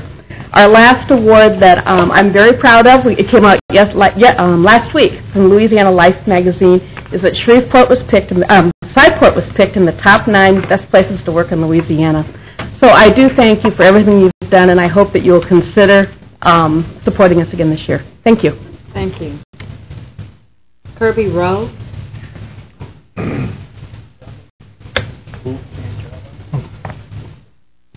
Good afternoon, Mr. Rowe. Could you state your full name and address for the record, please? Yes, I'm Kirby Rowe, and I live at 1046 North Point Circle, which is in Long Lake. And I'm here to just express to you several things. First of all, I thank each and every one of you for serving on the commission, and I thank you for the time you put in, and obviously you put in a lot of time. I'm here just to briefly express to you a little bit about my concern on what information I have in regard to the proposed 2010 budget, particularly your operating budget. I have born and raised in Shreveport. I was born here 72 years ago. I represent several businesses in the area. My children are employed here. My grandchild is going to school here. And I have a vested interest here, and I am a taxpayer. I receive no money from any of you. With that in mind, we do pay a significant amount of ad valorem taxes, so this is where I'm coming from. I see that from the brief information I have, that the staff has proposed a 8% increase in the operating budget. That's the information I'm coming from, and then also a possibility of a 10% increase in your medical cost, and which is, according to what I was able to get off the website, is really a significant amount of money. And then also you were considering a 5% across the board pay increase. I think that from the boards I serve on, we don't do that. This is not in the cards. I encourage you as commissioners to look at your budget in close detail. Don't just rubber stamp something that is coming out of your administration. You're all intelligent people. It would take some time to go into it, but I think right now we need to be an austerity type program, and I encourage you to do that. I thank you for taking a little time to listen to me, and I would be glad at any time to give you my little 2 minutes worth as time goes on. Thank you very much. Okay, Mr. Kraft, this is your second. You get to state your full name and address for the record this time. Thank you, Madam President. Kenneth Kraft at 157 Archer Avenue. And the request I sent y'all today is nothing you've seen previously. I had hoped the mayor of Shreveport would honor his commitment made September 30th of 2006 at a neighborhood forum to fund the restrooms at AC Steer for Right to Play. We went from no restrooms to mini porta potties, and we now have deluxe porta potties. But really, for about $12,500, and I think I made him angry by pointing out for less than it cost to install and remove the traffic circle on Gilbert, they could have put up a permanent restroom. But that's the city. And I'm simply asking y'all if you can squeeze $12,500 out of the budget next year or the year after to put permanent restrooms. I'm sure we can get a nice plaque on there with all 12 of your names on it. Thank you. Yeah, he's from your area. They're all like Are there any other citizens here to speak on the 2010 budget? Okay. That close the public hearing on the budget. Next item, Mr. Spears. We have a public hearing on the zoning case. That is zoning case P31, ordinance 4950, Bell Cherry Land Company is the applicant, rezone property west side of Shreveport Park, Cal Drive, from B3 to I1 for proposed I1 and I2 development. Is there anyone here to speak in favor of this zoning case? Anyone here to speak in opposition? Next item. That closes your public hearing on zoning cases. We move now into our public hearing on ordinances. First ordinance being ordinance 4951, amends various budgets of the commission to terminate completed or lapsed capital projects. Is there anyone here to speak in favor of this ordinance? Anyone here to speak in opposition? Okay. Next is ordinance 4952, which proposes the revocation of a dedication of a portion of Fielder Lane in the LL Fielder subdivision. Is there anyone here to speak in favor of this ordinance?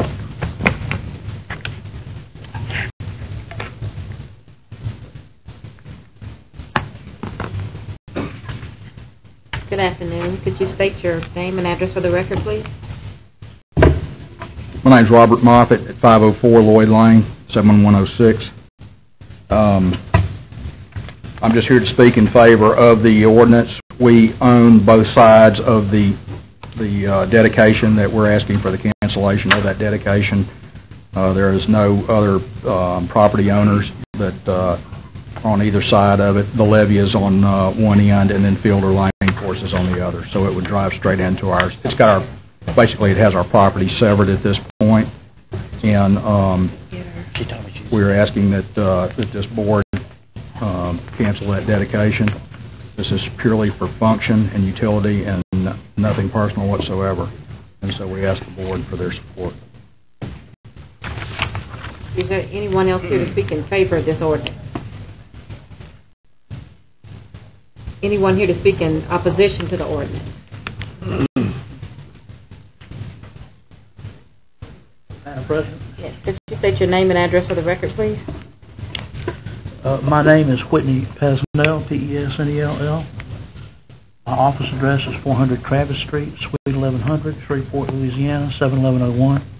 I'm an attorney here in town, and I'm here to speak on behalf of Mr. Alan Birch, one of the residents who would be affected by this ordinance. I think there's some other residents who would be affected as well, but I haven't had an opportunity to speak with them yet. Let me begin by stating that before the commission convened this afternoon, I contacted Mr. Charles Grubb, the attorney for the commission, to let him know that we would be appearing here today to speak on the ordinance. We requested at that time that Mr. Grubb make inquiries or see what he could do to see about postponing consideration of or the vote on this ordinance. We'd like some additional time to gather some information and make a more complete presentation to the commission before it acts on the ordinance. And we hope the commission will consider that request. That said, there are a few points I would like to make.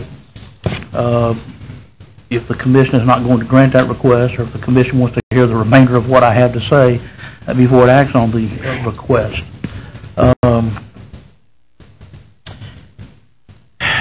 Let's see, and I think, Madam President, that you handed me a copy of the current draft of the ordinance earlier. I don't know if all of the members have a copy of this, do they? Good, because I'd just like to refer briefly to the plat is attached as Exhibit A to the ordinance. If you look at the plat, you will see that the street in question, Fielder Lane, is a short street that ends at Dixie Garden Road on the west, and it ends at the levee adjacent to Red River on the east. I only learned about this matter and became involved in this matter earlier this afternoon. So I can't personally vouch for all of the information that I believe what I'm going to tell you is correct, but I haven't personally seen it. I can't personally vouch for all of it. So I just want to make that clear. It's my understanding that Fielder Lane is a public street that was dedicated approximately 50 years ago. It's been on the books as a dedicated public street since that time. All of the people who purchased lots and purchased homes or built homes in this subdivision did it after that dedication was made.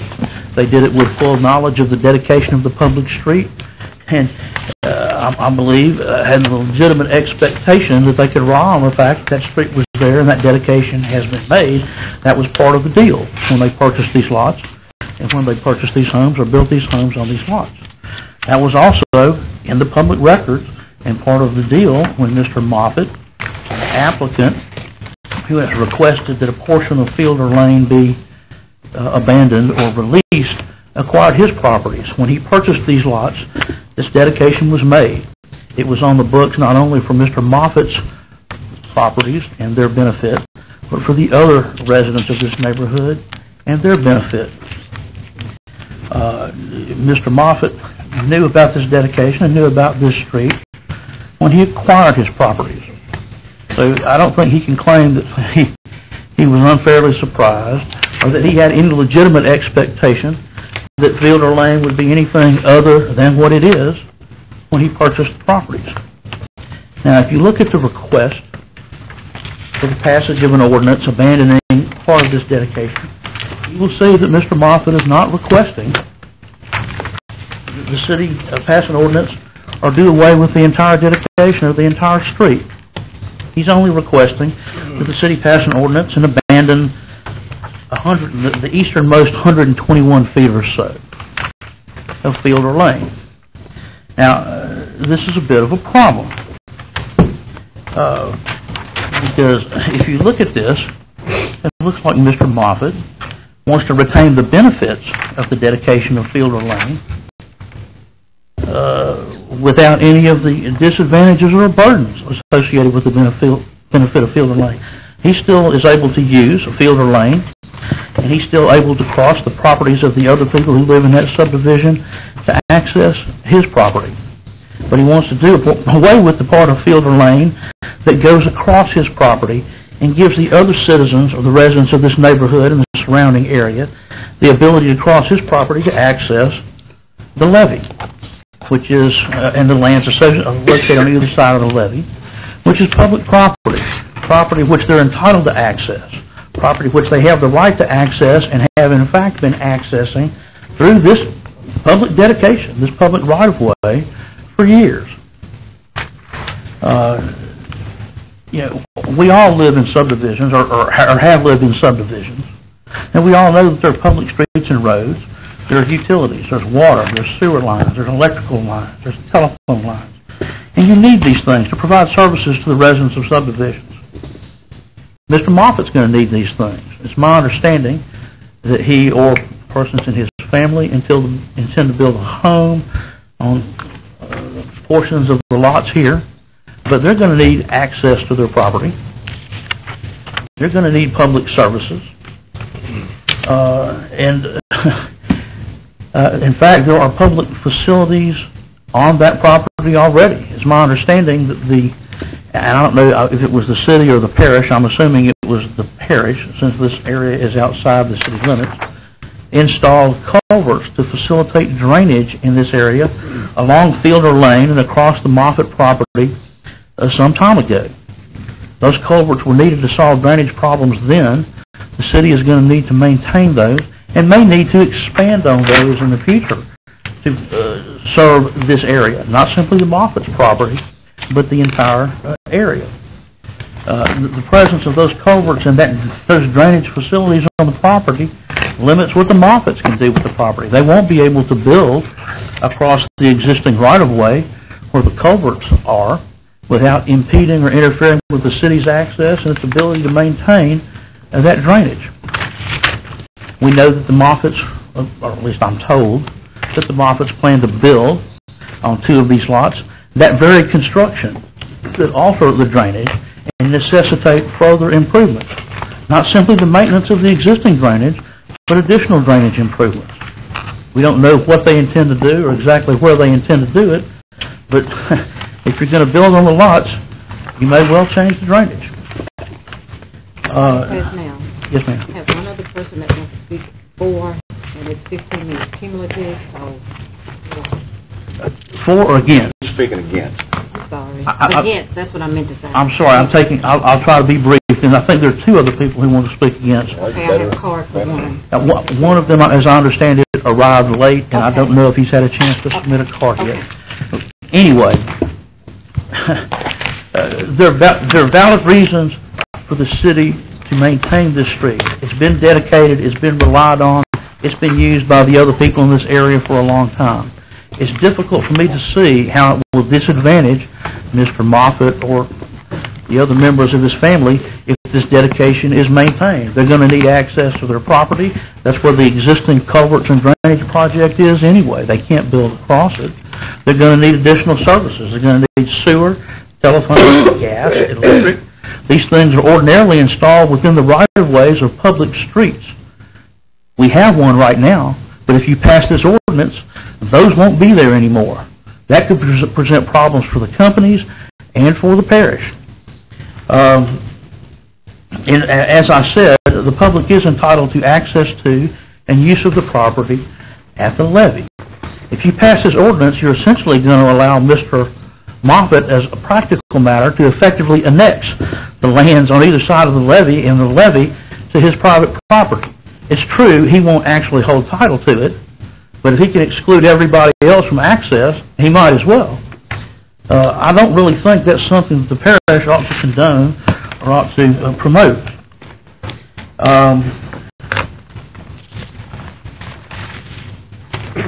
In summary, I think there are a lot of reasons why the parish, and when I say the parish, I mean not only Caddo Parish property, but the citizens of the parish, including the citizens of this neighborhood and the surrounding area who've relied on and used this street and who still do, should maintain this public dedication of this right-of-way. It seems to me that if you're going to balance the benefits and disadvantages to the public against the benefits and disadvantages to the Moffitts, it's no real contest. The public will realize significant benefits from maintaining the existing dedication. I don't think that the Moffitts will be inconvenienced in any serious or material way. That said, we would appreciate if the council would consider, or the commission would consider deferring action on this ordinance again so that we can gather the information that we need to more fully present this before it acts. Madam Chairman, I thank you for your time and let me get out of the way and let the other people speak. Thank you. Mr. Brad Zimmerman? Who was the other person? Who was the other person? Who was the other? Okay, it's right. Good afternoon. Could you state your full name and address for the record, please? Brad Zimmerman, 115 Fielder Lane, Shreveport, Louisiana. I would just like to kind of confirm some of the things that Mr. Pesno has said concerning our street. We do use this right away. Always have. I've lived there personally for 32 years. Some people have lived there longer than I have. And we use this levee to access nearby businesses, restaurants, and also myself, my wife, and neighbors, we walk down the levee. It goes all the way down to Hamels. I'm sure most people know where Hamels, right there to where that church is now. Anyway, everybody, we do use it, first and foremost. And I did contact Mr. Craig Wyndham at the Caddo Levee District to confirm that it was okay. There's no illegal, for walking up there, as long as you don't take cars, motorcycles, horses, that sort of thing, anything that would damage the levee, and he was okay with that.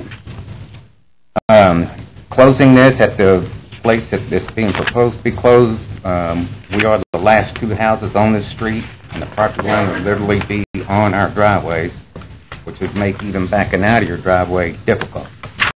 And if you had some unforbid circumstances where you needed a lot of emergency vehicles and everybody had to get in there, they're going to be stacked nose to tail all the way back out the street because you can't go any farther if there's a gate right there at the end of this. And that does cause a concern, and the Postal Service pulls in, backs out. And she's very, very nice, but she comes in a lot of times. The driveways are blocked, the mailboxes are blocked, and she'll bring her mail up to our door if they have to, just out of common courtesy. And I don't think she really has to do that. She doesn't want to. Same goes with UPS, FedEx, and those kind of people who drop off deliveries. The Caddo mosquito control, that street goes all the way to the end. But there's a gate blocking it. According to Mr. Jean, the NPC, it's an unlawful gate that should not be there, and there's some erroneous fences and gates on this piece of property that should not be there, but they are. Mr. Moffitt, he keeps a horse over there, and the gate is what keeps the horse in, or else it would have been removed a very, very long time ago. And other than that, that's about it. All the residents oppose it. We got the package that we left for you guys on Monday, that yellow envelope with the pictures that kind of shows the street.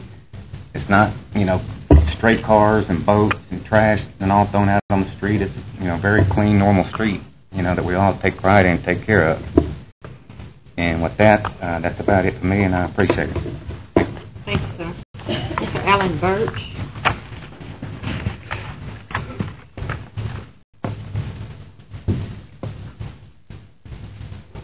Good afternoon. Could you state your full name and address for the record, please? My name is Alan Birch, P-U-R-C-H, 122 Fielder Lane, Shreveport, Louisiana.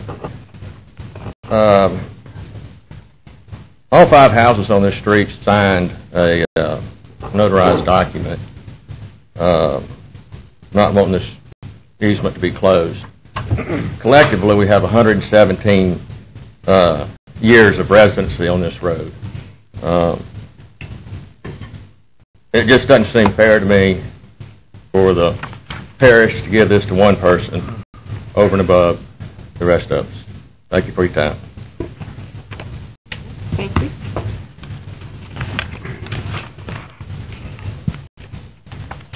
Next item, Mr. Peters. Ordinance 4953 declares certain adjudicated property to be surplus and authorize sale of the tax interest therein. Is there anyone here to speak in favor of this ordinance? Anyone here to speak in opposition? Okay.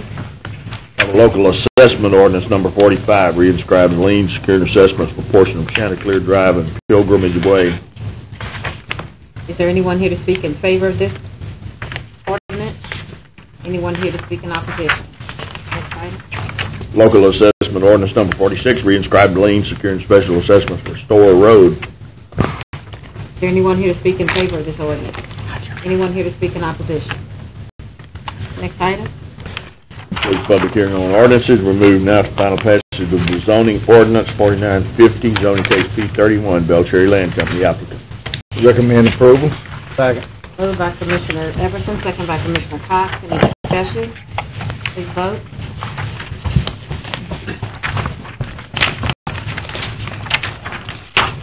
That passes. Next case. Ordinance 4951, amend various budgets of the parish to terminate completed or lapsed capital projects. Moved by Commissioner Everson, second by Commissioner Baker. Any discussion? Please vote.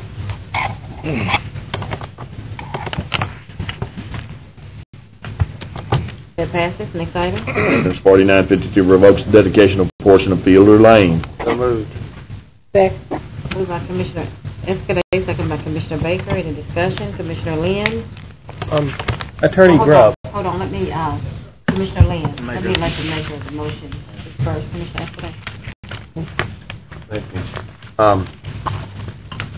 I went out there as recently as yesterday, and I'd ask you to support this.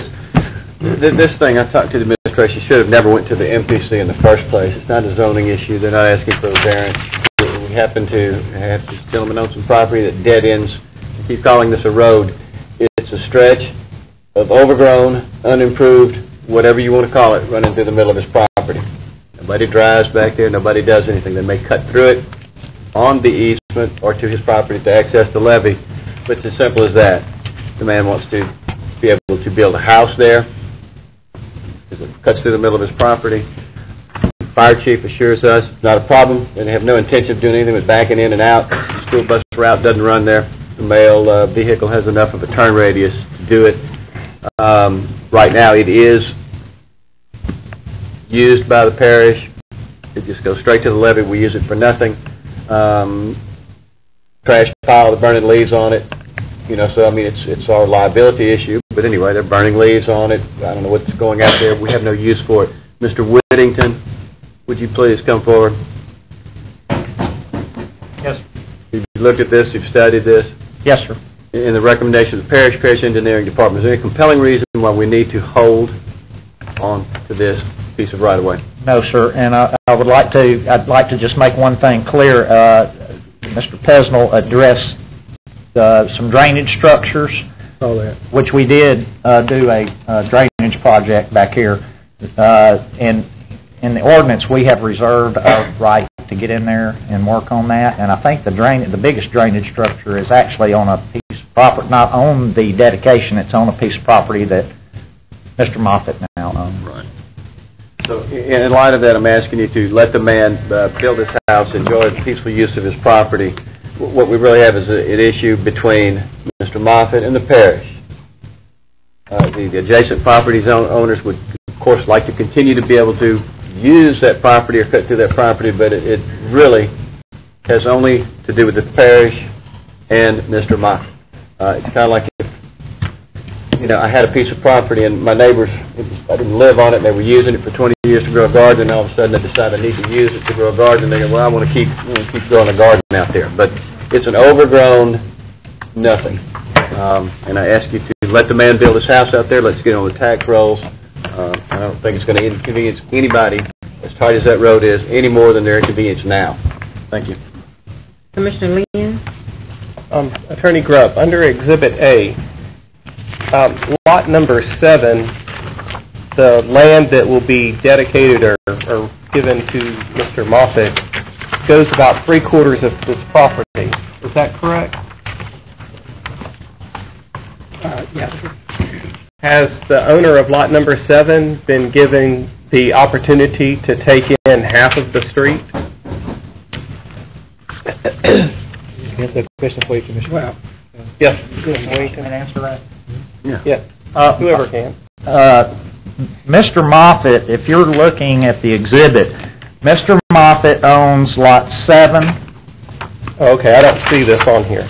He owns lot 7, he owns lot 8, he owns lot 9, he owns lot 16, he owns lot 15, and he owns 35 feet of lot 14. That's what my Do you realize that 7 is not written on this? It is. It is? It is. Where? Oh, I see it there. I mean on the front page. Yeah, right here. Next to 8. Okay, it's crossed out in mine for some reason. I didn't do it. Okay. I did it. You did it? Thank you. That's all, Madam President. Commissioner Thibodeau? Whoever can answer this. Do citizens have a right to access to the levee?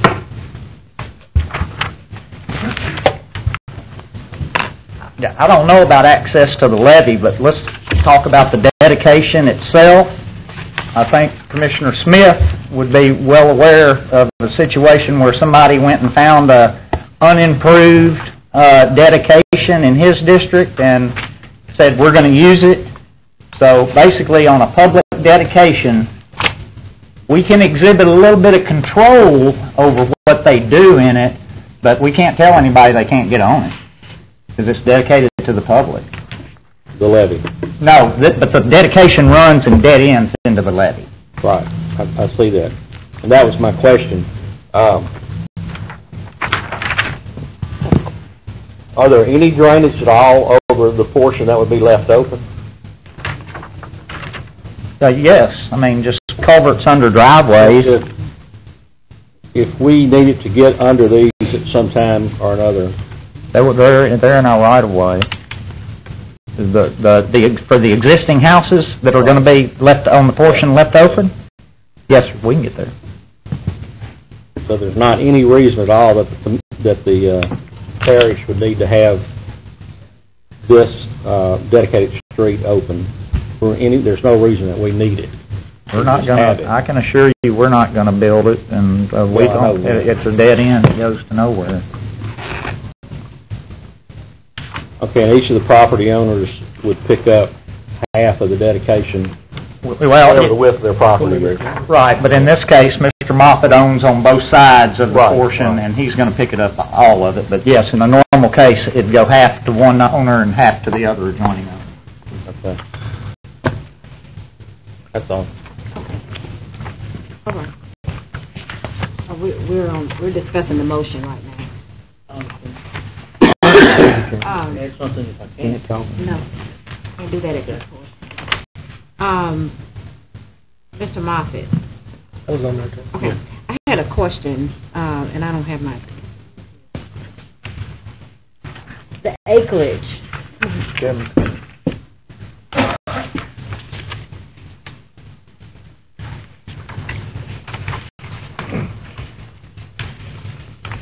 What is the acreage to the right and left of the dedication? I'm sorry, ma'am? The lots that you own to the right of the dedication, what's the acreage on that? What is the acreage of the dedication? No. Your property to the right of the dedication and your property to the left of it. Be north and south. Yeah, I can't answer the question as far as the acreage. I have a assessor's plat. 7 and 8. guess it's on one side? What is 7 it? and 8, and then 15 and part of 14. Less than an acre. Okay. About an acre for the whole thing. Not quite an acre? A little over, maybe. Okay, gotcha. So combined, I guess I'm just trying to get an idea how big that is. You know where the Dixie Garden Fire Station is. We own that property there, and it goes back, and then it makes a U down the levee and comes back up on the other side of Fielder Lane. Okay. And she's passing that around now, so it's... So he's saying, you know, about the house being built. I'm just wondering on how much property are we talking about? Oh, it will easily fit on lot 15, I think, is what we have it on there, and part of 14, but it's not going to be that big of home. Okay. So he's not building across here. He's building on this side. Yeah. Okay. Gotcha. He's got a tax assessor's plat that shows everything in red is property that we own. Oh, okay. And lot 122 is where the fire station is located. Right. Fine. Okay, thank you. Yes, ma'am. And Mr. Kirkland, I just want to, just for the record, this case went before, thank you, Ms. Moffitt, went before the MPC. Can you come and kind of explain that? Why? Because the MPC looked at it in September. They deferred it into October.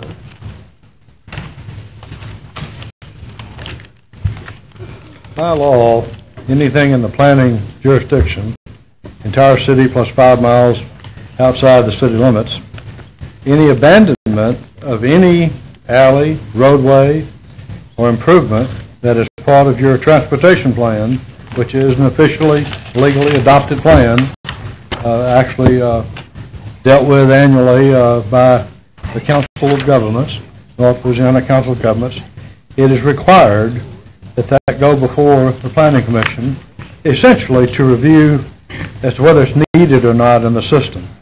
The MPC did hear the case. In fact, they delayed it once, hoping maybe the neighbors could get together and work out the differences. They called it, they actually took a position, somewhat like Solomon, in a way. They tried to split a compromise. It's not exactly as what Mr. Escaday has prepared for you today, but the bottom line, I think it was about 20 feet they were going to leave of that right-of-way. If you've been down Fielder Lane, there is no cul-de-sac, there's no turnaround space, and although I didn't see any evidence that that space had been used, I went out there several times for a turnaround, or the only thing I saw was a gate illegally put there, a little, maybe 30, 40 feet from the end of the pavement. And what I also saw was one of the trailers owned by one of the gentlemen who's opposed to this, parking that trailer in that right-of-way. Anyway. That might be TMI at this time. I just wanted to... I just wanted to tell you what happened this lunch. Yeah, I just wanted to make sure...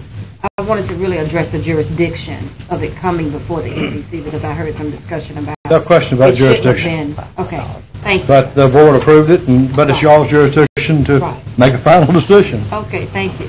I'd like to discuss it. So, Mr. Moffitt, you're not in agreement with the 20 feet that was recommended by, or maybe, okay, thank you. All right. Commissioner Dominique. Okay. Yeah, I just had a couple quick questions. Number one, Jimmy, can you come back up? Are there any other utilities on there? Are there any utilities laid in that right-of-way? No. Okay. And I wanted to point out also, I saw that we reserved our right to the to make improvements or structures to the drainage that was reserved in there. And the attorney kept saying the city. Does the city have any rights to this? Okay. So all the parish. I would, and also something that Mr. Escaday said, I don't know why it went to the MPC either. Even though what Mr. Kirkland said, it seems like this should have been here. And I know Mr. Escaday knows his district, so I will support his motion at this point. I have no trouble. Thank you. Please vote.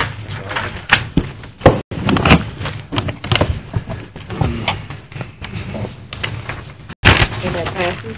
Next case. Ordinance 4953, sales adjudicated property of the parish. So moved. Second. Moved by Commissioner Everson, second by Commissioner Escaday. Any discussion? Please vote.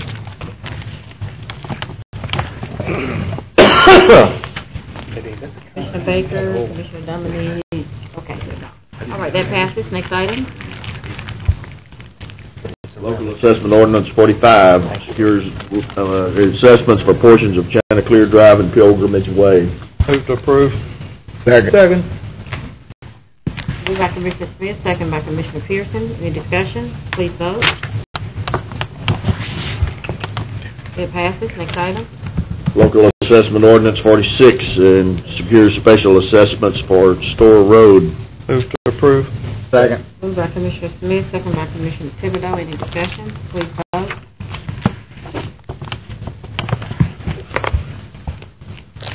Next item. Ordinances for introduction by title. First one being Ordinance 4954, declare certain adjudicated property to be surplus and authorize sale of parish's tax interest. Ordinance 4955 authorizes transfer of surplus property owned by the parish to the Olive Branch Ministries. Ordinance 4956 amends your budget, juvenile justice fund budget for the Star Boot Camp program in the amount of $39,500. Hold on, Mr. Pierce. Point of information. Ms. Grub, can we change this before it, I guess, if we change the name on here, what would be the process? Yes, ma'am. In fact, the commissioners have at their table an amended ordinance to revise the donee from Olive Branch Ministries. Women of Vision. Yeah. Okay, so let's make sure that's reflected, in our notice and on our agenda. Well, the notice, the public notice has already been put in the official journal. Is that? Okay. That name is going to be changed from to Women of Vision. Thank you. Next item. Work session minutes, November 2nd and November 16th. Moved by Commissioner Pearson. Second. Second by Commissioner Cox. Any discussion? Please vote. Did he skip this?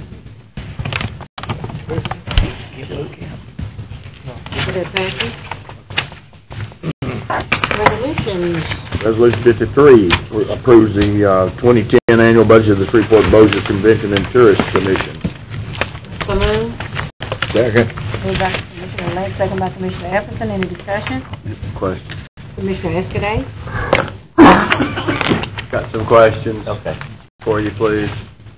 I'm not going to beat you up, just have some questions. Normally I view this whole process with you guys and the biomed and the library board and all as more of a pain than anything else. Because it has to stop here and we don't have any idea of day-to-day operations. But in light of the fact that our good friends wake up one day and realize they're spending their reserves and they don't have any money left, and all governmental bodies seem to be struggling, as well as NGOs and all. And given the fact that I surmise from your budget, unless I'm really wrong, that you're going to deplete 2/3 of your reserves, I thought I would like to know why you're depleting 2/3. Where is that going to? Because it's not specific in the budget. I don't understand why you're dipping into your reserve like that. Okay. Am I allowed to make a presentation? No, we're going to ask you questions, and that'd probably be best. We are actually not using that much. We are using $365,986, which is 8%. If you look at the ending fund balance, I believe that's what you're referring to. If you'll look down further where it says previous year's designated funds carried forward, those are items that have been previously dedicated that will be used in future years, not necessarily all of them this next year. So those have been items specifically dedicated. The $400,000 operating reserve, $100,000 capital reserve are specifically dedicated to be used in the case of an emergency. There are reserve funds. The $287,749 will be used. That is capital outlay for the new building. The $95,000 in special marketing funds. That is used more in the case of an emergency, where there is something such as Hurricane Katrina, when we needed to do some special marketing. The Shreveport Convention Center Marketing Fund, that has been building up and been dedicated towards working with the Shreveport Convention Center to bring in specialized conventions. We utilize that as we're needing to assist special conventions, such as this next year we're going to be bringing in Small Market Meetings Conference. where we'll be bringing in 75 to 100 qualified meeting planners that will then bring in future meetings to the Shreveport-Bossier market. Okay, so basically these are carryover funds, but they're not necessarily budgeted for this year. Correct. You throw the amount in there, you know, in the event that you use it all, but you're not going to use it all. No, sir, we will not. Well, okay. Not knowing that, this is no way to know that from looking at this. Is this the same document that your board gets to look at when they approve your annual budget? That's one of the things we look at, yes, sir. Do they get previous year's expenditures? Yes, they do. That would be helpful to us, too, in the future. I have no way of knowing present that. where you're increasing, where you're decreasing. For example, do you have an audit done every year? Yes, we do. When was the last one completed? We must do one every year, and that is presented to the state auditor's does that? office as well. Currently, Travis Morehart.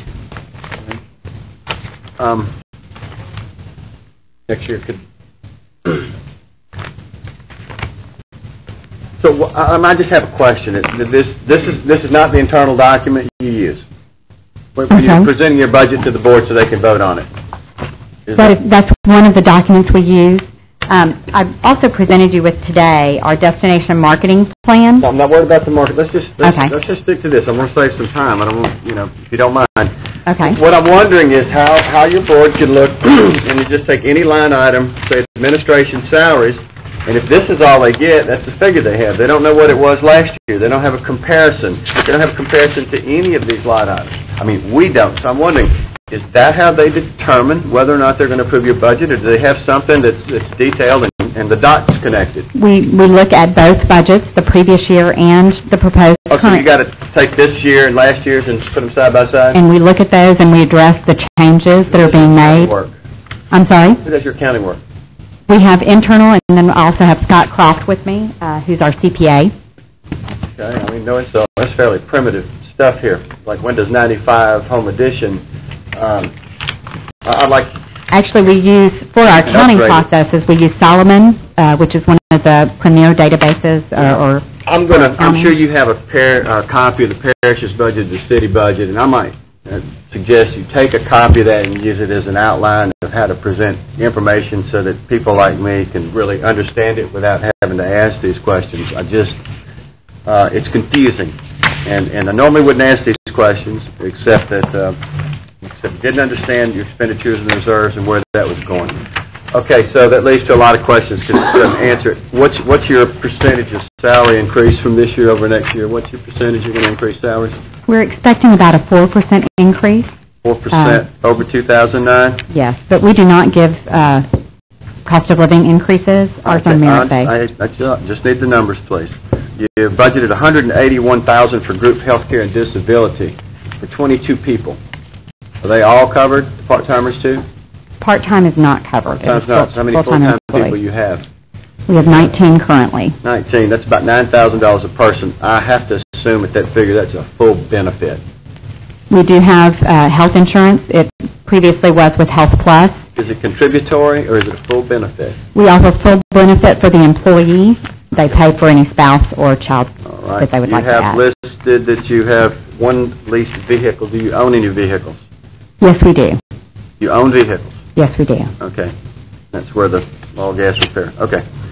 General insurance, auto bonding, that's fine. That answers that question. You've got $43,800 for research. Research in-house, out-house, for what? What kind of research? We do a considerable amount of research. It's very important that we know where our visitors are coming from. Just tell me who does the work. I'm just wanting some short answers. Just how? Who's doing it and what? Randall Travel Marketing will be doing some intercept studies for us. Okay. We're also working with DCG, Destination Consultancy Group, to do some marketing research for us as well. Satisfies me there. You've got $43,000 budgeted for collection expense. What accounts receivable do you have? That's our payment to the tax collector, to the Caddo Parish tax collector and to the Bossier Parish tax collector. It is a percentage. Oh, okay. That's received for you to remit. Right. Okay. We remit that to them for collecting the tax. I'd have never got it from that terminology. Okay. We do 19 full-time employees? 19? Yes, currently. 19. In full-time. Well, if you took all 22, you'll do a lot of travel, baby. $170,000 worth of travel, training, all that kind of stuff. $7,700 an employee. That's quite a nice lick. We do a considerable amount of traveling. Most of our... It's okay. I'm just making a little comment. Last thing. How many male employees do you have? Not that I'm sexist or anything, but I see one, maybe two. We have 4. You have 4? Yeah. Okay.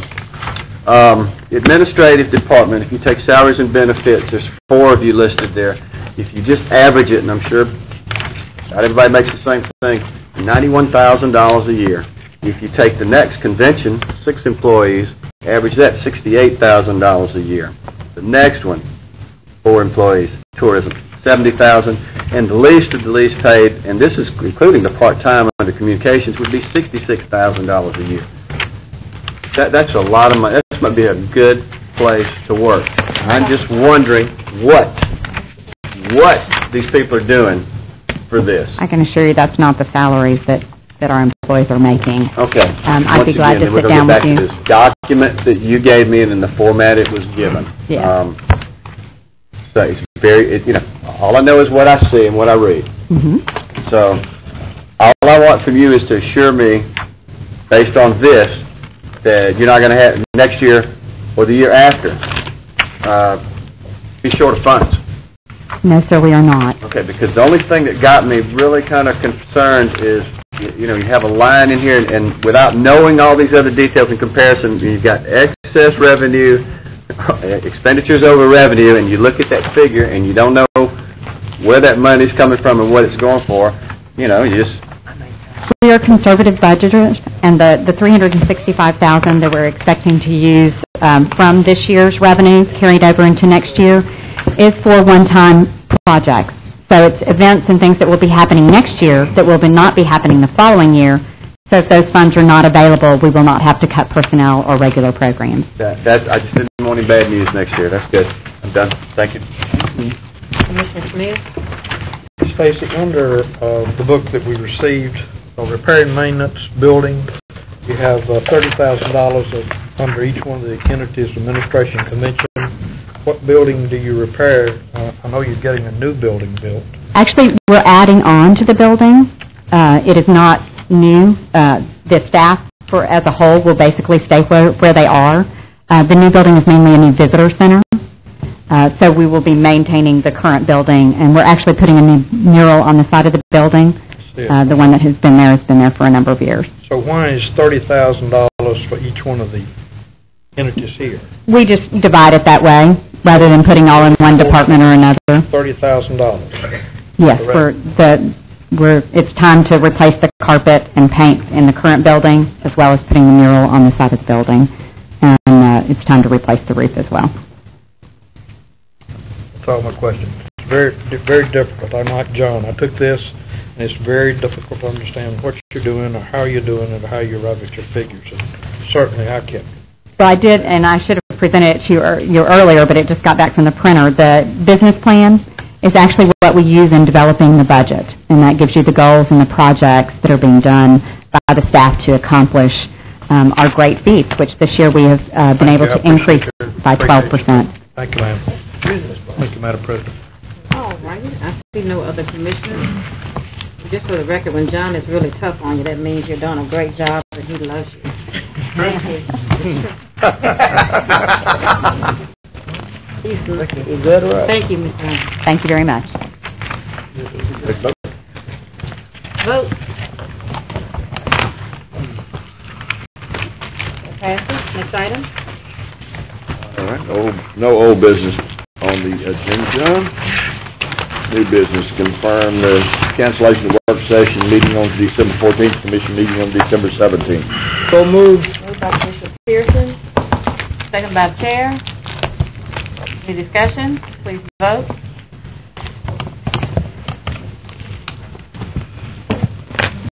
It passes. Next item. Designate holidays for December 24th and December 31st. So moved. Second. Moved by Commissioner Pearson, second by Commissioner Dominique. Please vote.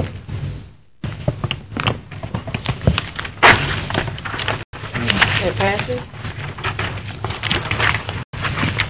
I need to make a motion to change the time of our special budget meeting for budget adoption on December 10th to 1 o'clock.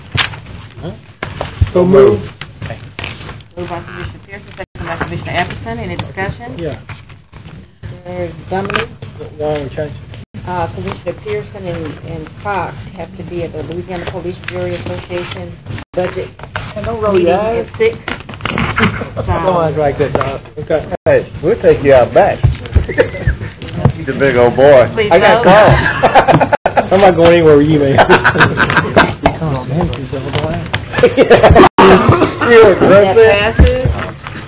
There be no other business. Move to join. Second. Good job, John. What holiday? All right.